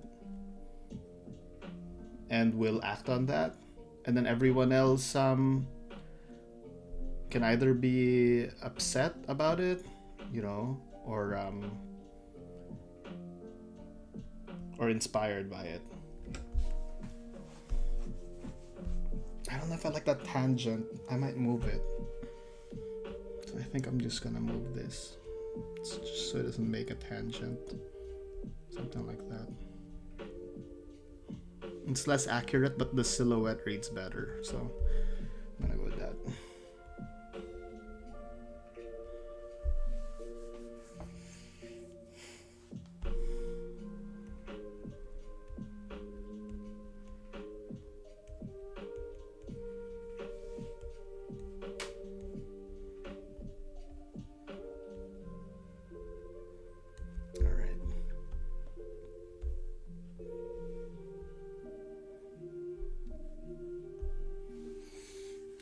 Romeo Azar says, well, it's super. We need the heart and joy of this film. I'm hoping for a 1-2 punch with FF. I love that the real punk rock is kindness. My kids and I have seen it twice already. I want to see it a second time. I want to see it on IMAX or some fancy do version. Like, I heard the 3D version's really good, so I just haven't had time. Hopefully, when this deadline's over, when I get back from San Diego, they still have it running in theaters. I'm getting a good feeling about just how well this movie's gonna do. So, and that's good because like I work for DC right now, and I feel like, you know, a rising tide lifts all ships. I'm also very, very hopeful for the Fantastic Four movie. I can't believe that's out in a week. I am massive Fantastic Four fan. Like, John Byrne run, amazing. Honestly, the Jack Kirby stuff, the original Jack Kirby stuff, is just as I get older as an artist and look at that stuff, the more and more masterful it reveals itself to be. You know, like when I was first drawing comics, you know, when I first started doing stuff in high school, looking at Jack Kirby stuff, it always felt like really weird and stilted and old-fashioned. But the more comics I do, the more I realize just how brilliant it is. And that early Fantastic Four run with Stan Lee, it's just, you can feel the fire coming off of it. Like, there's just so much excitement and innovation and energy coming from those pages. They literally invented half the Marvel universe with it. With, you know, first few issues, here's Galactus, here's the Mole Man, here's costumes, superhero costumes, and all this crazy stuff. The Frightful Four. It's such a good time, and I think my favorite Fantastic Four run, like modern one, would have to be Jonathan Hickman's run. And I know Hickman gets a lot of like, there are a lot of opinions and feelings about his work, but I just think he's a brilliant writer, and I think he caught what made the Fantastic Four really good at a time when there were these movies coming out and other comics that were trying to turn the Fantastic Four into like X-Men, you know, try to make it more of like this edgy team book. And I always thought Fantastic Four is, you know, like Superman, you have to lean into what makes them a little corny, because that's part of the sauce and the juice, you know, that makes it amazing and beautiful and important as a property. Fantastic Four is all about family. And family is a little cringe in general, like, you know. But that's also, family is also where you build all your values. Family is also the fabric that holds our society together. So it's really important to have all of that as part of the property. And I'm excited. I hope they literally say the word family in the trailer, which thank God, right? This isn't another X-Men wannabe Fantastic Four movie. So fingers crossed they pull it off. I really like Thunderbolts, and I know Marvel's been kind of up and down the past few years, but I really hope this goes well.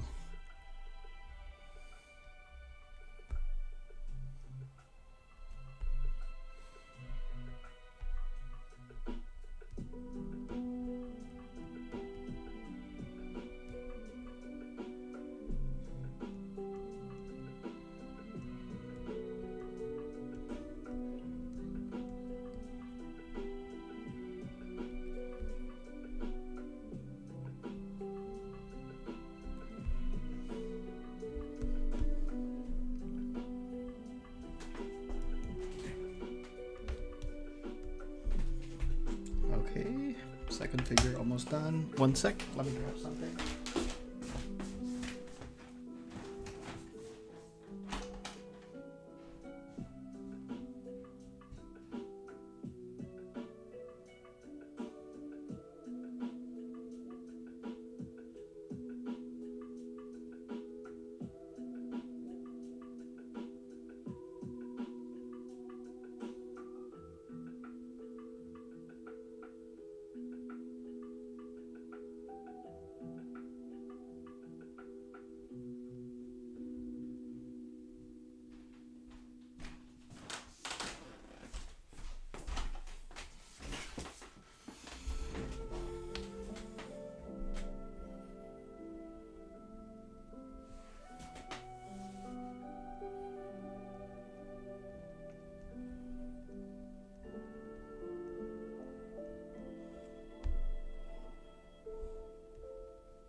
Gosh, this is beautiful, this song. This is Mineru's theme.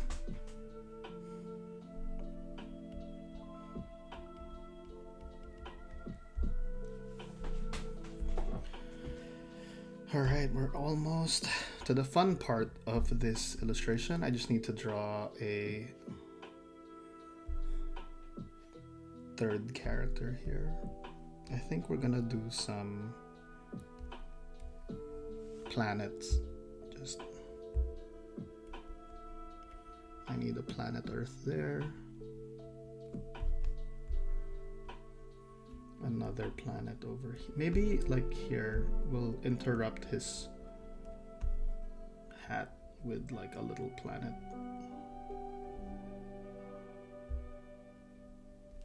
Something like that. Yeah, that looks good compositionally.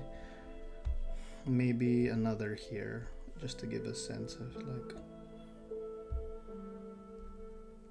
and then we'll do something like that. Yeah, okay, maybe throw another up here.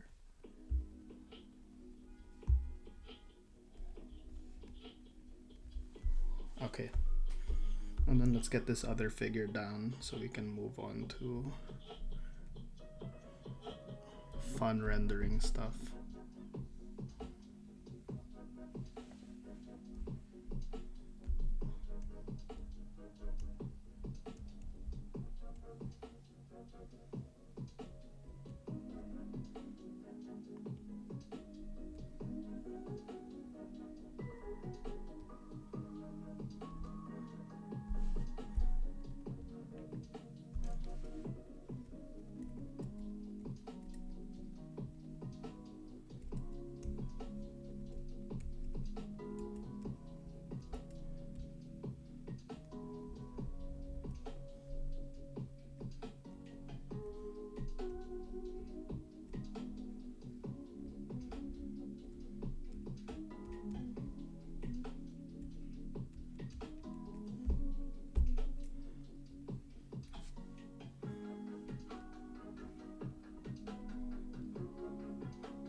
Perfect.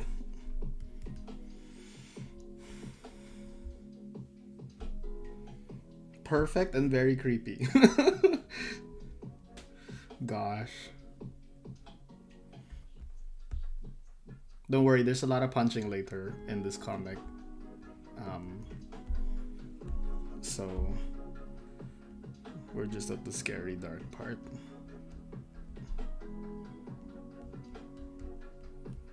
I'm really thinking of this character as a demon, you know what I mean? Like just whispering in your ear bad thoughts.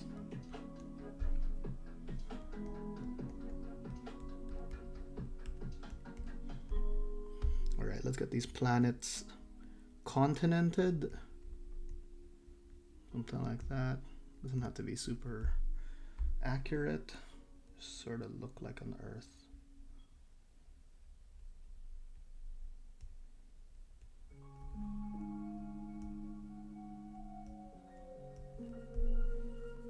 Boom.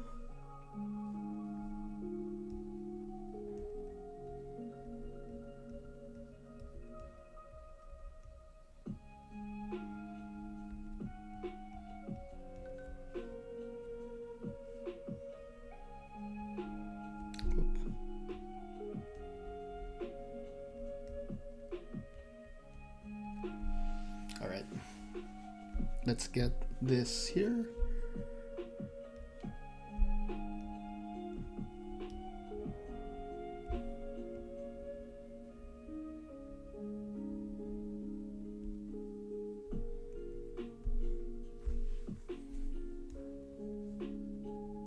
Oops.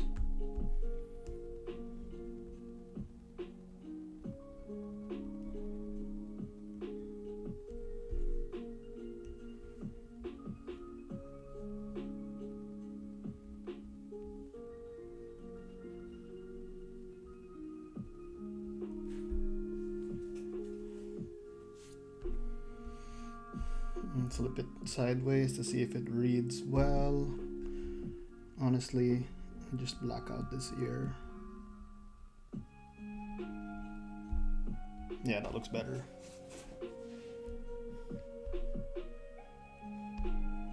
And maybe throw a shadow here on this arm. I think that looks a lot better.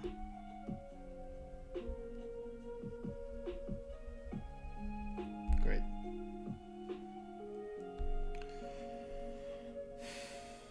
Also, what's going on with this? Like, make sure this is all well rendered so the colorist isn't too confused by my line work. Okay. All right, let's do fun stuff. I'm gonna turn off the pencils for a second.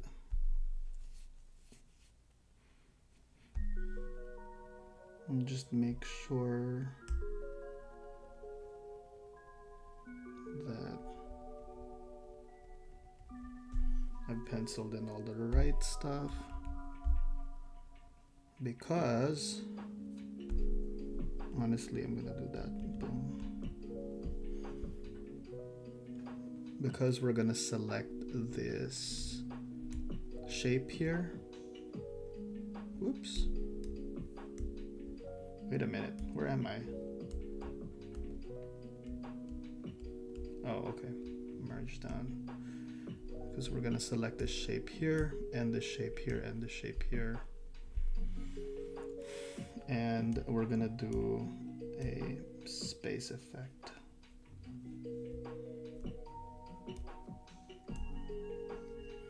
There we go.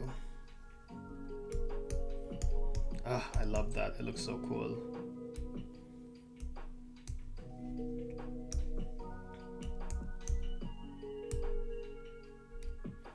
A little darker. And then I'm gonna use the eraser to create some light in it. Boom. And I'm also gonna use the eraser to put some stars in. Oops, not too many. And I'm gonna use maybe this small star texture here. There we go. Oop. There we go.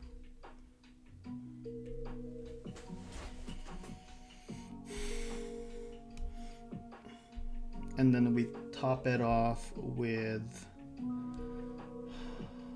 energy effect, which is going to be in red. I need the light pen.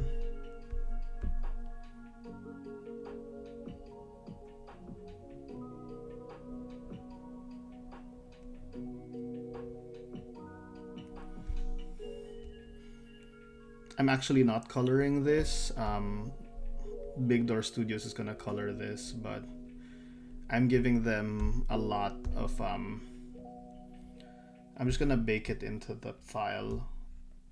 A lot of these effects, they're gonna be on their own separate layers so the colorists can play with them how they want, but I feel like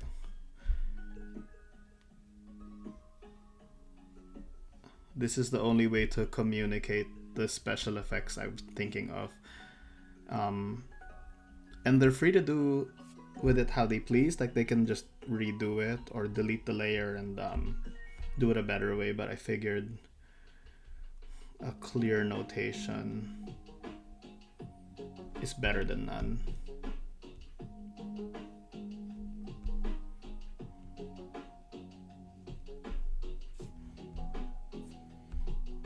This is me learning how to work with the colors and be like, hey, this has this cool effect.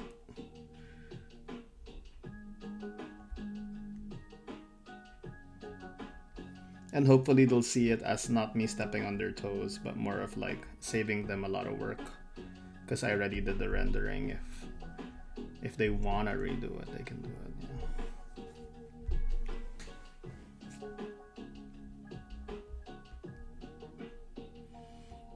I know people like Simone De Mayo and a bunch of other artists bake in a bunch of rendering already into their main file,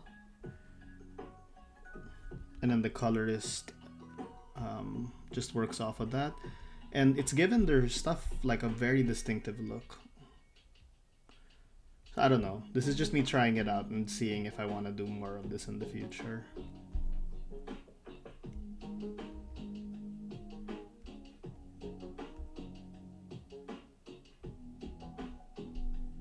And also, ultimately, it's good for the story, so...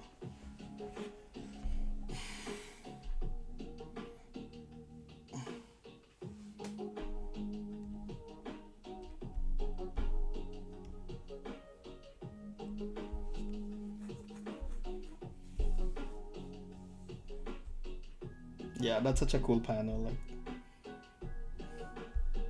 1, 2, 3, and then there. Oh. That's the effect I wanted. Okay. I'm not sure about this face though. I might want to redo this face. We'll see. Let's go back to inks.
feel like the shadow should be on this side.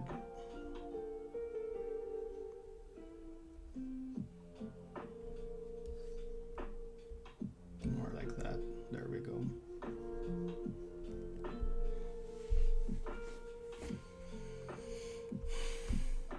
Yeah, I think that's better. It follows more with the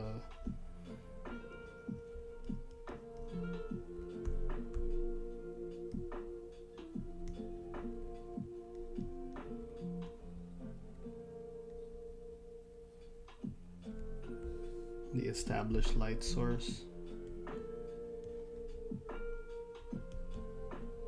There we go.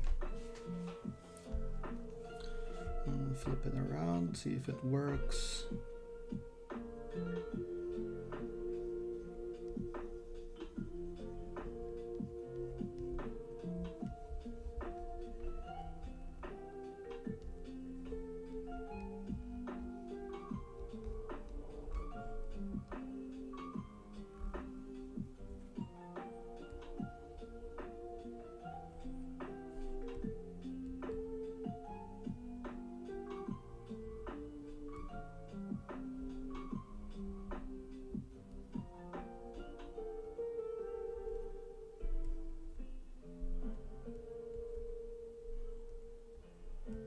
This ear is too big.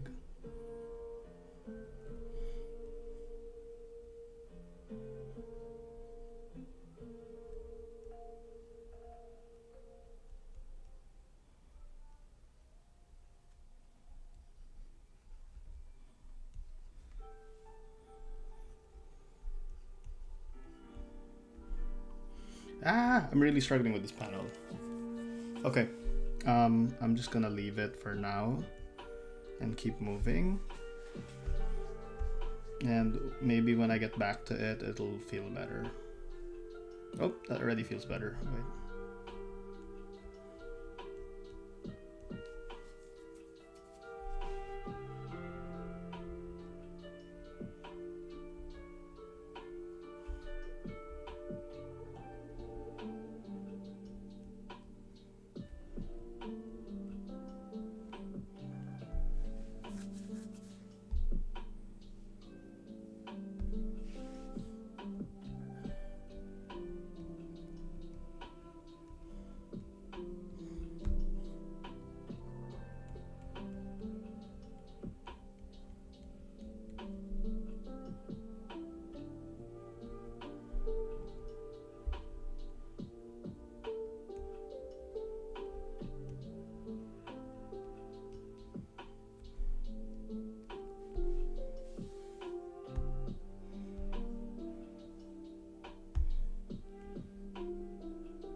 All right, okay. Looking good, feeling good. Let's go to the next panel. The last panel of this page. Pencils on.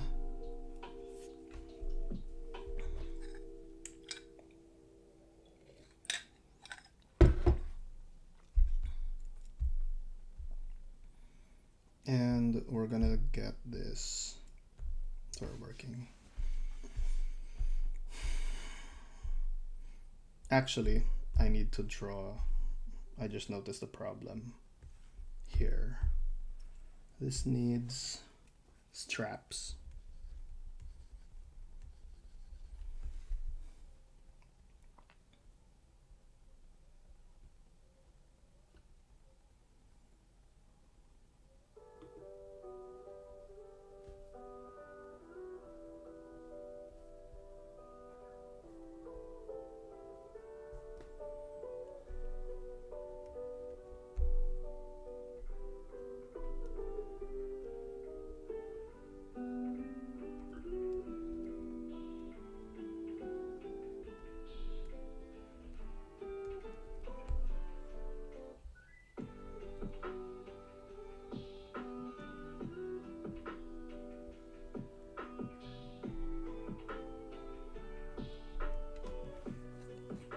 There we go. Straps accomplished.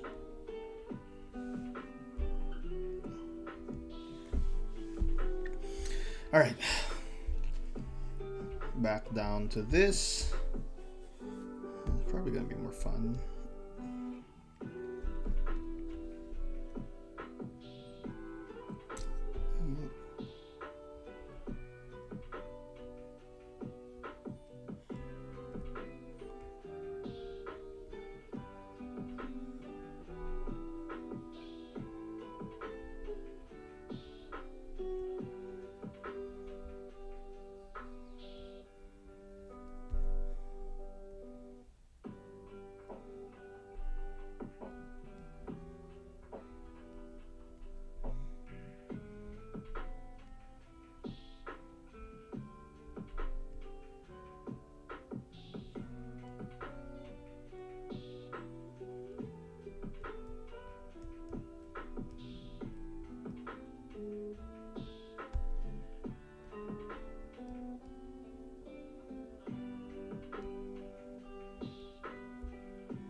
Whoops.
Oh boy, give me a sec.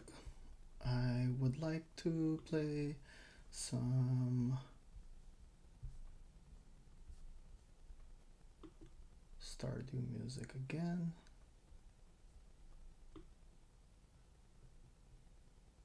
There we go. We'll go back to this.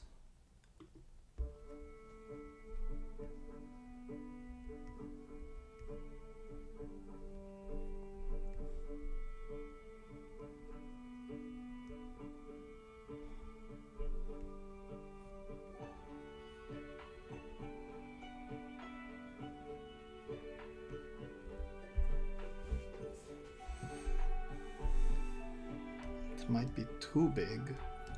Let's make it smaller.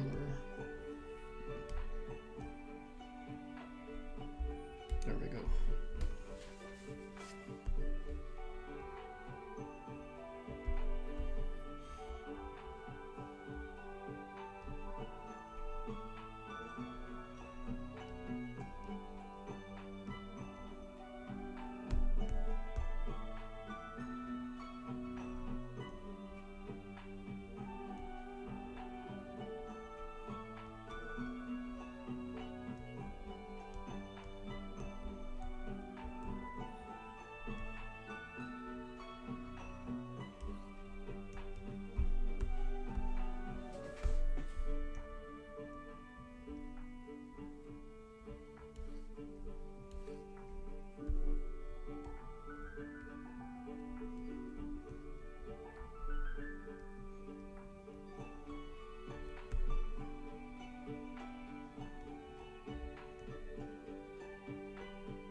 now this cape gotta be longer, slightly longer.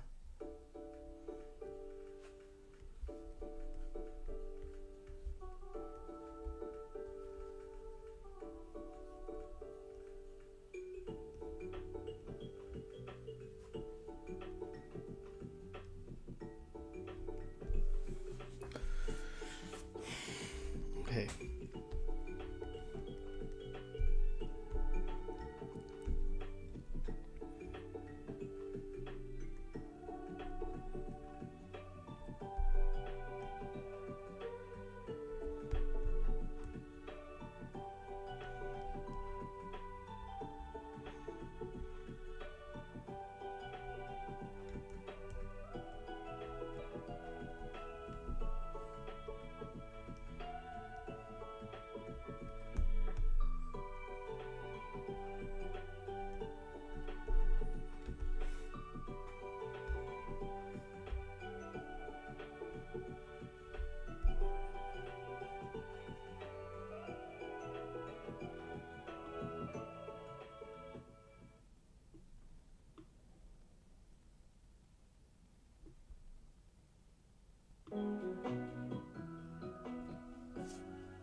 Boom.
Mm-hmm.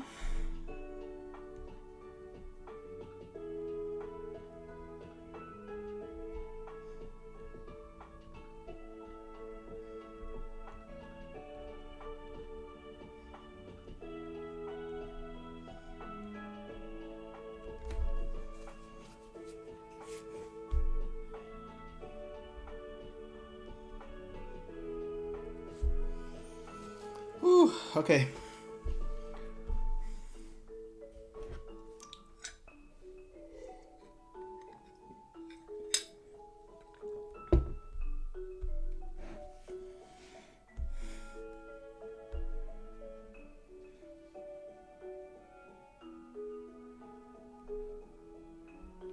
Not sure what to do first. Well, I'll just do this.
Romeo Azar asks, also, are you also doing the colors for this? No, I am not. This is the first DC project I'm doing where I am not doing the colors. It's gonna be an Indian studio called Big Door Studio, and they are doing a great job.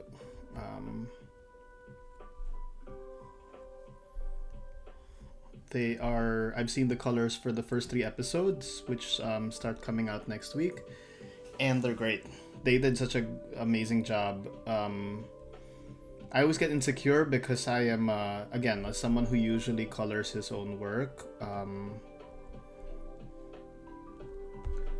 Like, I have a specific vision for it that I worry, another artist might not be able to match. But honestly, like, some of the stuff they're doing is even better than I could have done on my own. So, like, yeah, next week is the launch of episode 4 of Aquaman, and that's you'll be able to see just how well they're able to render things out, and it's given me a lot of freedom to almost like get even more crazy with detail, because I like to like pour as much detail as possible on these in my art, but time is always a limiting factor. The more detailed you make something, the longer it takes to color, and we have roughly 2-week deadlines for each of these episodes, so it's a very tight turnaround. And if I was coloring it myself, I just wouldn't be able to make the art look, come to the level that I want. But with the support of the colorists, they're just giving me more freedom to pack in more beautiful details with the story. It's great.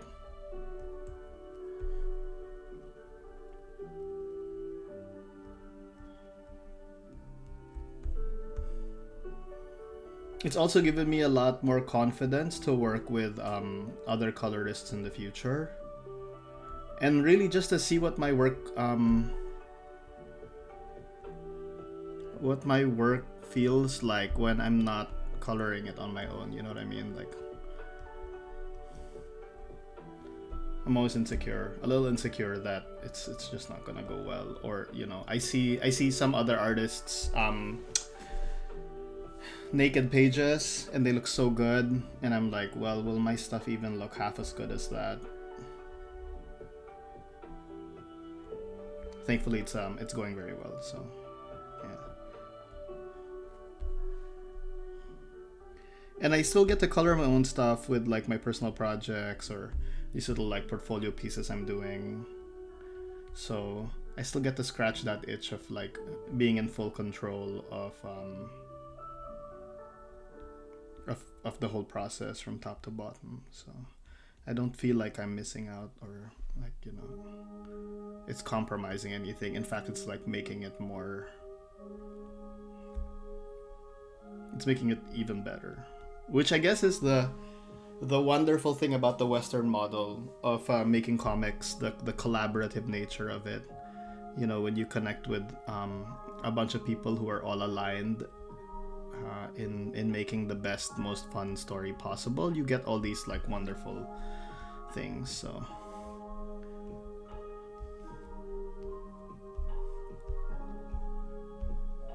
Romeo says, your pencils and inks always look great. I really dig your style. Thank you so much. That's very kind of you. I'm really trying to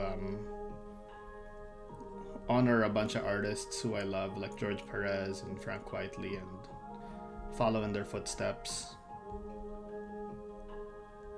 So hopefully, you know, my ambition my whole life has been to get to the point where I can be a full-time artist, put myself in a position where I can just draw relentlessly all day, every day, because I feel like when I get to that position, my art will just level up massively. You know what I mean? Just because I'm forced to do it. And right now I'm still in that in-between state where I'm balancing a day job with art making, but I feel like I'm getting so much these past few years working for DC. I'm getting so much more art out of me, and I'm learning so much more about what can work and what doesn't.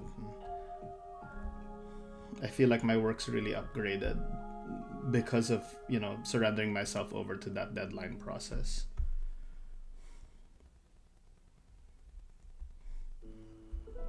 I also think ultimately this is going to improve my indie works, you know, just learning how the deadline machine works and learning how to work within that confines. I think if I can bring that level of professionalism to my personal work, it's going to upgrade everything.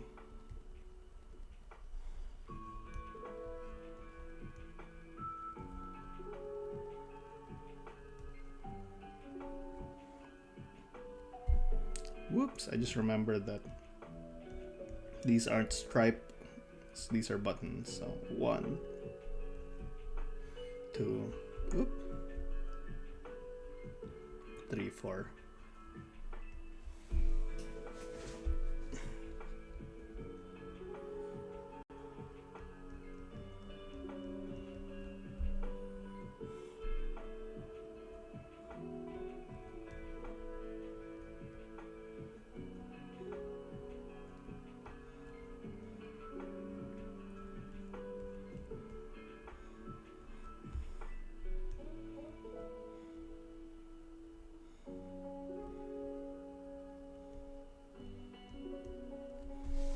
Okay. It's looking good. Let's fill that in.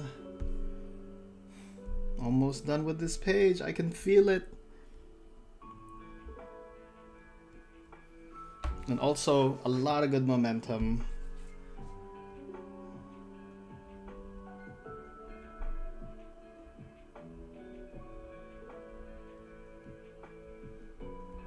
I'm gonna just throw a spot black in there.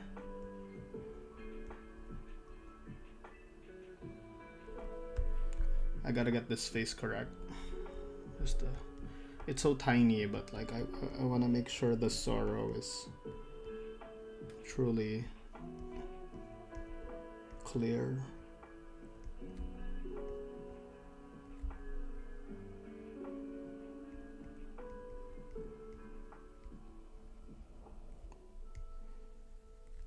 There we go. Yep. Got it.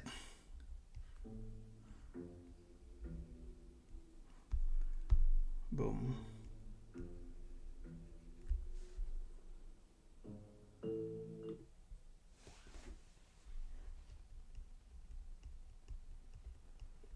Boom. Okay.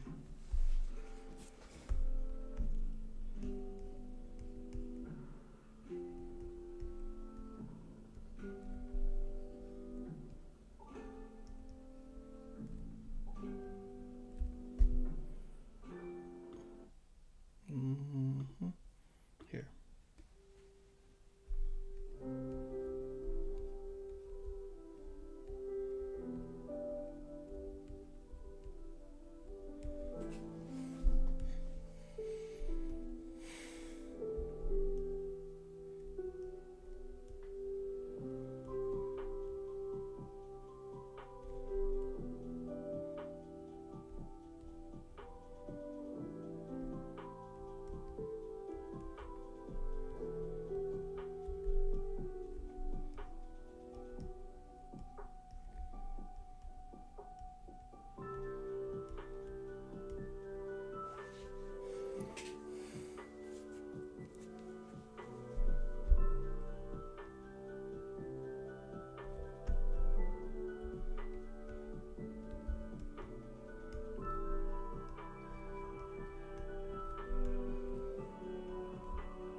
Boom. Looking good. Thank gosh. I'm so happy with how this design is working out with Hoea.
Whew. I feel a rush. Yeah, I love it when we're close to the end of a page and like you feel everything just starts to come together, you know, all the groundwork's done and a lot of it's just rendering. It feels good. All right, let's get this planets rendered.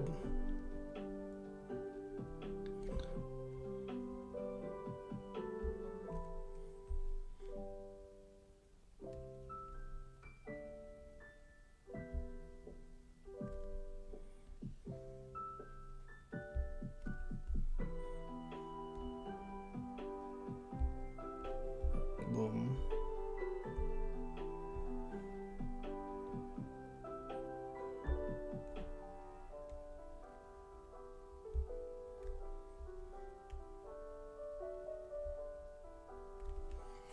Okay. And then this temporal rift, space-time rift effect.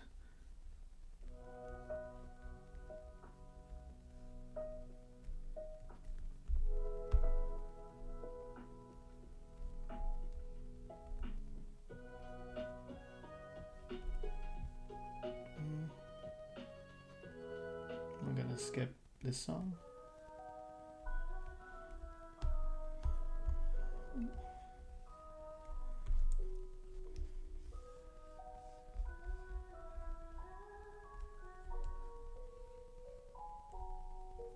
Okay.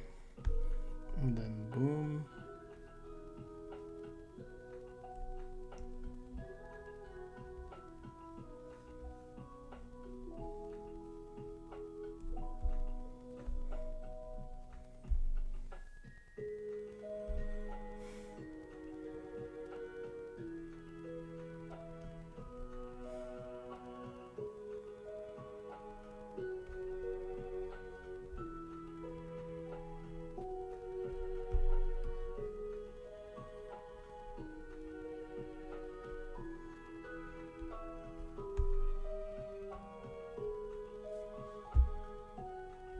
Boom. Okay, so now the fun part, which I did a while ago, but we're gonna do it. Pencils off. Boom. Do we need anything here? I think there's like a little curlicue flourish over there, but everything else looks kind of good. Little flourish here.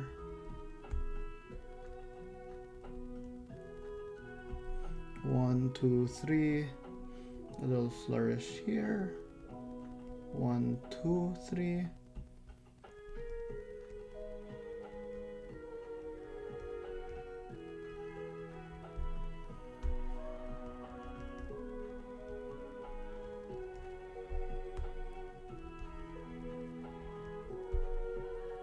Okay, where was I? Yeah, so we're gonna do the space effect I need automatic select. Oops. I'm gonna select that. Select this, select that. Select this. Actually, wait, it should go under. There, it's cooler that way. 1, 2, 3, 4, 5, 6, 7. And then we go here and we throw in these beautiful space fields in with this custom space brush effect I got. Lower the brightness a little so we get deeper blacks on that.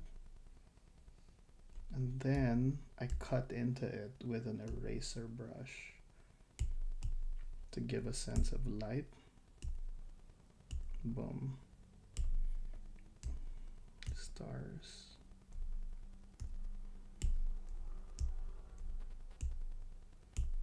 And more stars. Might make it smaller, this one. Boom. Just more intense.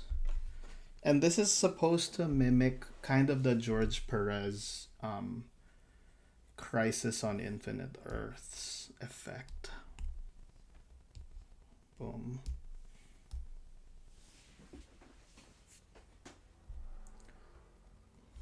Oh my gosh. Bai Kagyan, thank you so much for the donation. I really appreciate that. They ask, what's your favorite brush? Right now, my favorite brush is Too Smooth to Be Forgotten. This one over here. Kyle's Inbox, Too Smooth to Be Forgotten. It's a default Photoshop brush made by Kyle T. Webster, widely regarded as one of the best digital brush makers on the internet. He is just amazing. And right now I'm using one of the default Procreate brushes called Light Pen to create this rift effect. Boom. And what I'm trying to do is just get a sense of like, it has to feel like, whoops, this goes to default. It has to feel like there's some sort of like dimensional rift going on, like there's a tear in space-time. So that's why I'm going through all the trouble of rendering this. The colorist is gonna use this and layer it on top of their colors, or they won't. They may just redo it, but at least I'm communicating it to them so they know what I'm intending with this actual art.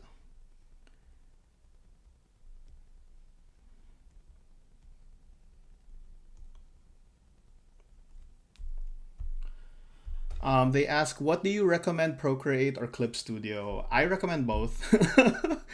To be honest, actually, let's show you here. I have Clip Studio up here. See, this is a previous page that I rendered in Clip Studio. I really love the Clip Studio brush engine. In particular, their G-Pen brush, which is probably the most popular brush used in Clip Studio. I love that. I use it for that. But I also like Procreate. So this is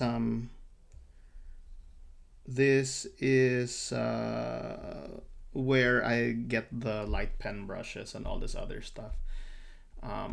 Procreate probably is my favorite. If I had to choose, like, gun to my head, one program only, it'd probably be Procreate. Most of my DC Comics work has been rendered in Procreate thus far. But I will tell you, like, some of the top artists in comics right now, Jorge Jimenez, Pepe Larraz, Travis Mercer, who else? Dan Mora, right? These people use Clip Studio. I mean, I think Larraz is now just like I think he does a lot of his like preliminary work maybe in Clip Studio, but a lot of his finishes are just on the board now in traditional, you know.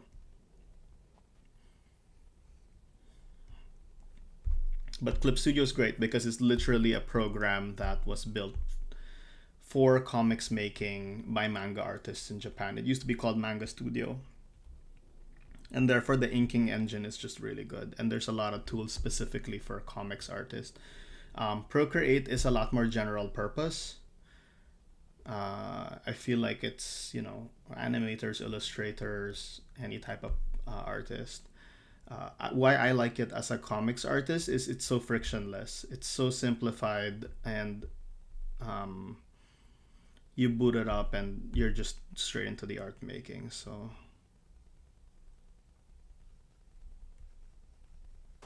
I just find it's perfect for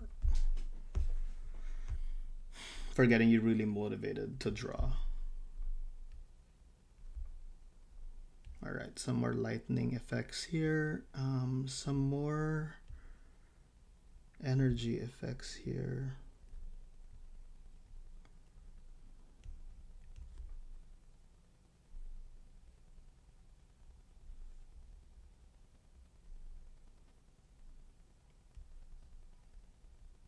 Make it feel like all this crisis stuff is happening around them. Boom. All right, and the page is almost done. One more thing to do is get some background stuff in, and this is probably one of the longest longest streams I've done in a while, but you know, I'm feeling it. So if you're enjoying, thank you for being here. If you're still drawing along, I hope you are getting some good work done on your artwork. I'm gonna throw one last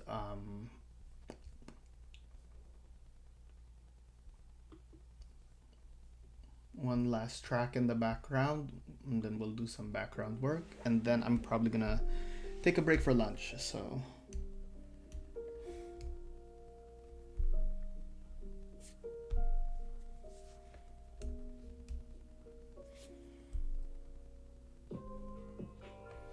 what I wanted to do here was, there's, as you can see, there's a lot of dialogue that's gonna go here, so the background doesn't need to be super detailed, but I do want to put something in there just to give it interest. So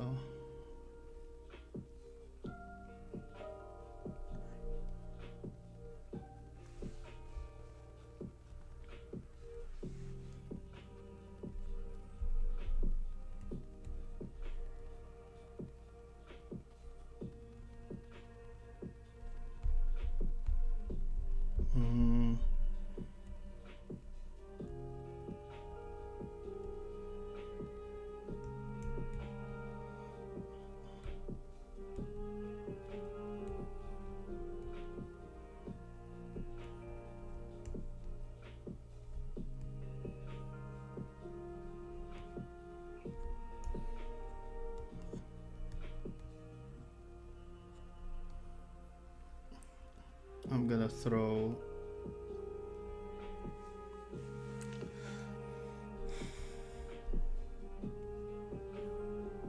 this stuff here.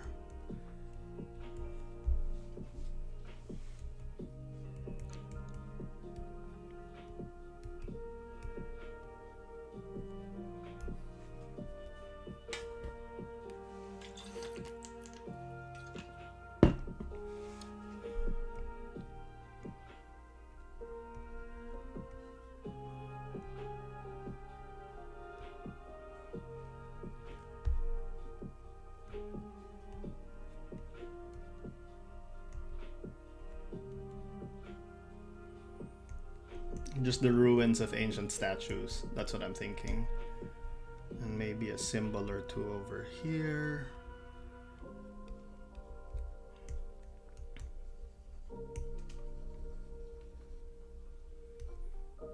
scooch that in like that. And then cut into it with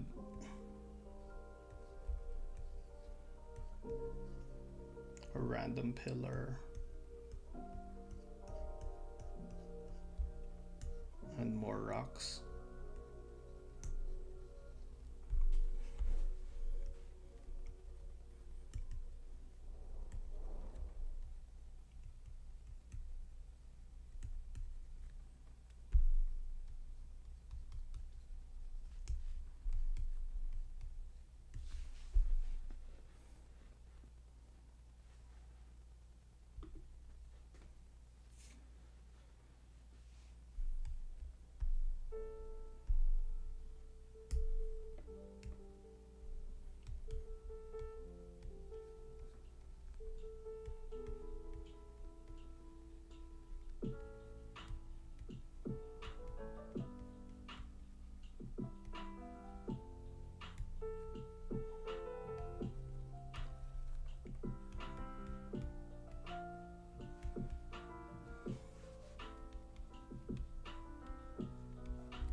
Just weird squiggly lines. I love doing backgrounds on this because it's just like working on an abstract painting. You're just like, I want the shape to go here. I feel like there should be like a few more lines there. We should throw some depth in here.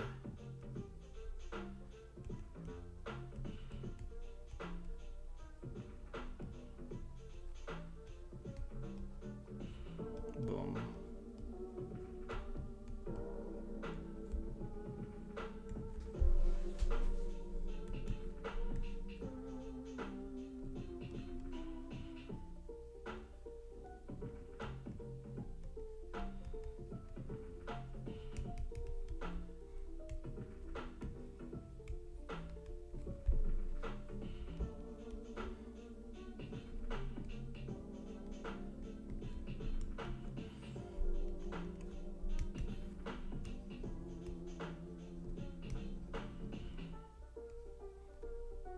And you can see I'm switching to the eraser brush here and there. Say I overdo some lines, I can just sort of dig into it with the eraser brush. And if I want to like detail into the shadows, that's what I'll do also.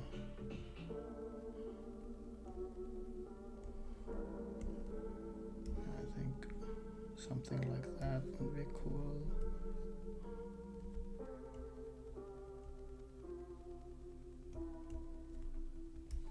Something like, oops, like that. And just go back and forth between rendering in black and then erasing out some detail. Just gonna small brush here.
Boom. Okay. Looks good. I don't want to get too close to the figures, but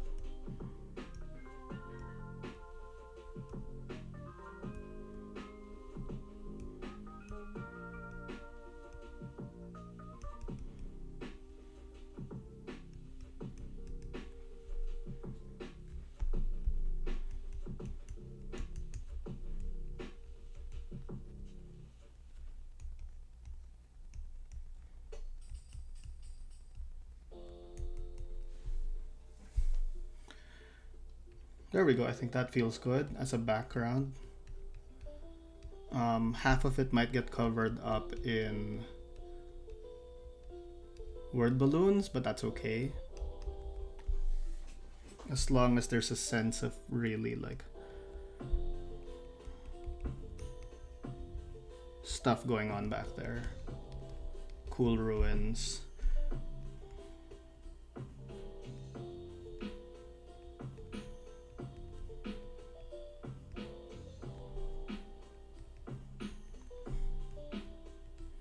It's so funny too. Sometimes I'm just like, I get really obsessive and I just render in a ton of detail into a spot that ends up getting completely covered up in a word balloon. So, but it's okay. I had fun doing it, so that's what matters. May not be the most efficient thing, but as long as my joy is preserved while I'm drawing, I consider it a win.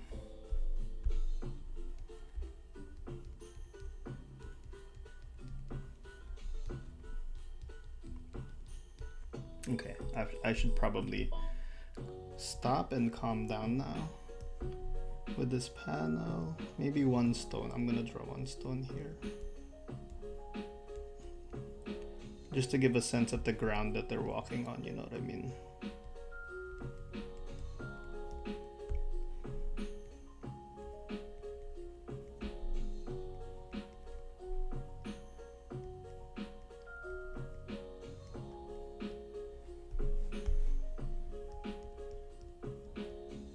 There we go.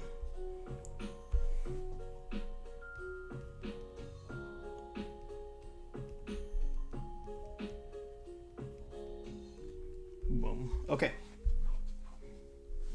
It's looking good. And then the other place for a background is here. And we're gonna keep this light also. I just need an indication of where the ground plane is, so that when the colorist comes in to paint stuff, they know. I might throw a few stones here and there.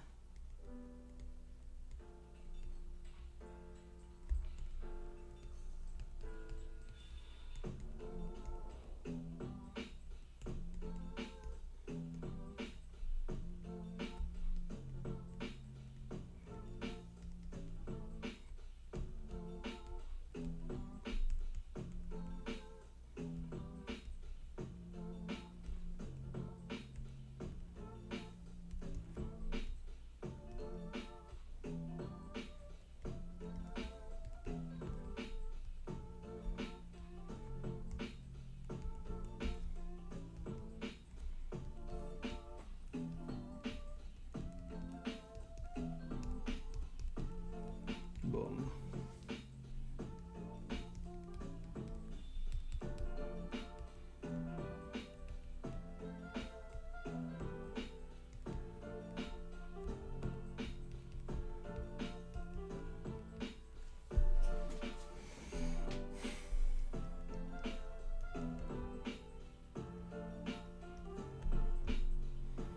I'm gonna throw a weird rock here.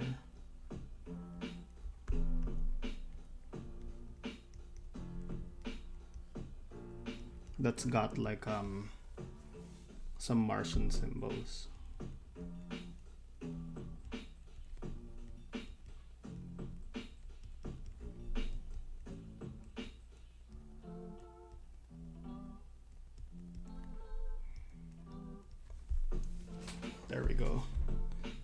looks cool. Another rock down here.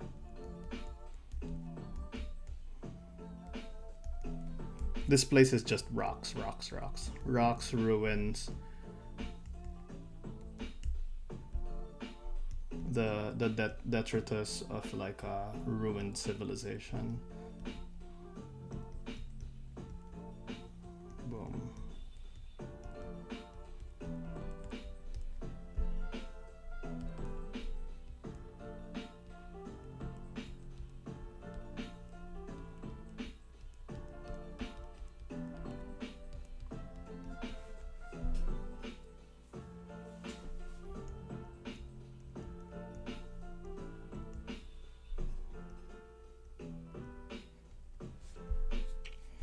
All right, let's get this belly button moved down a little bit. Boom, something like here. That's looks like where it's supposed to be. And then some rendering here. And I think this page is done. Yeah. This is more or less done. And then we're gonna send this off to the colorist. And then if you want to see the full final awesomeness, go read Aquaman, which is linked in the description. I'm gonna leave that as is. Boom. All right. And with that, I am gonna... How long have I been streaming? I feel like I've been going for a minute here. Well, we are definitely more than double what I usually stream. I hope you guys had fun with this. I'm gonna take a break to feed myself and have some lunch. I hope you have a lovely rest of your weekend. Just FYI, I'm gonna be away for 2 weeks. I'm gonna be at San Diego Comic-Con doing sketches and tabling and just meeting people on the ground. If you're around, come say hi. If you want to follow along, follow me on Instagram. And I'll see you in the next video in roughly 2 weeks. All right? Enjoy the Fantastic Four and all the new comics and all the stuff coming out. And yeah, let me bless you with inspiration. May you have a wonderful day. Thank you so much. Peace.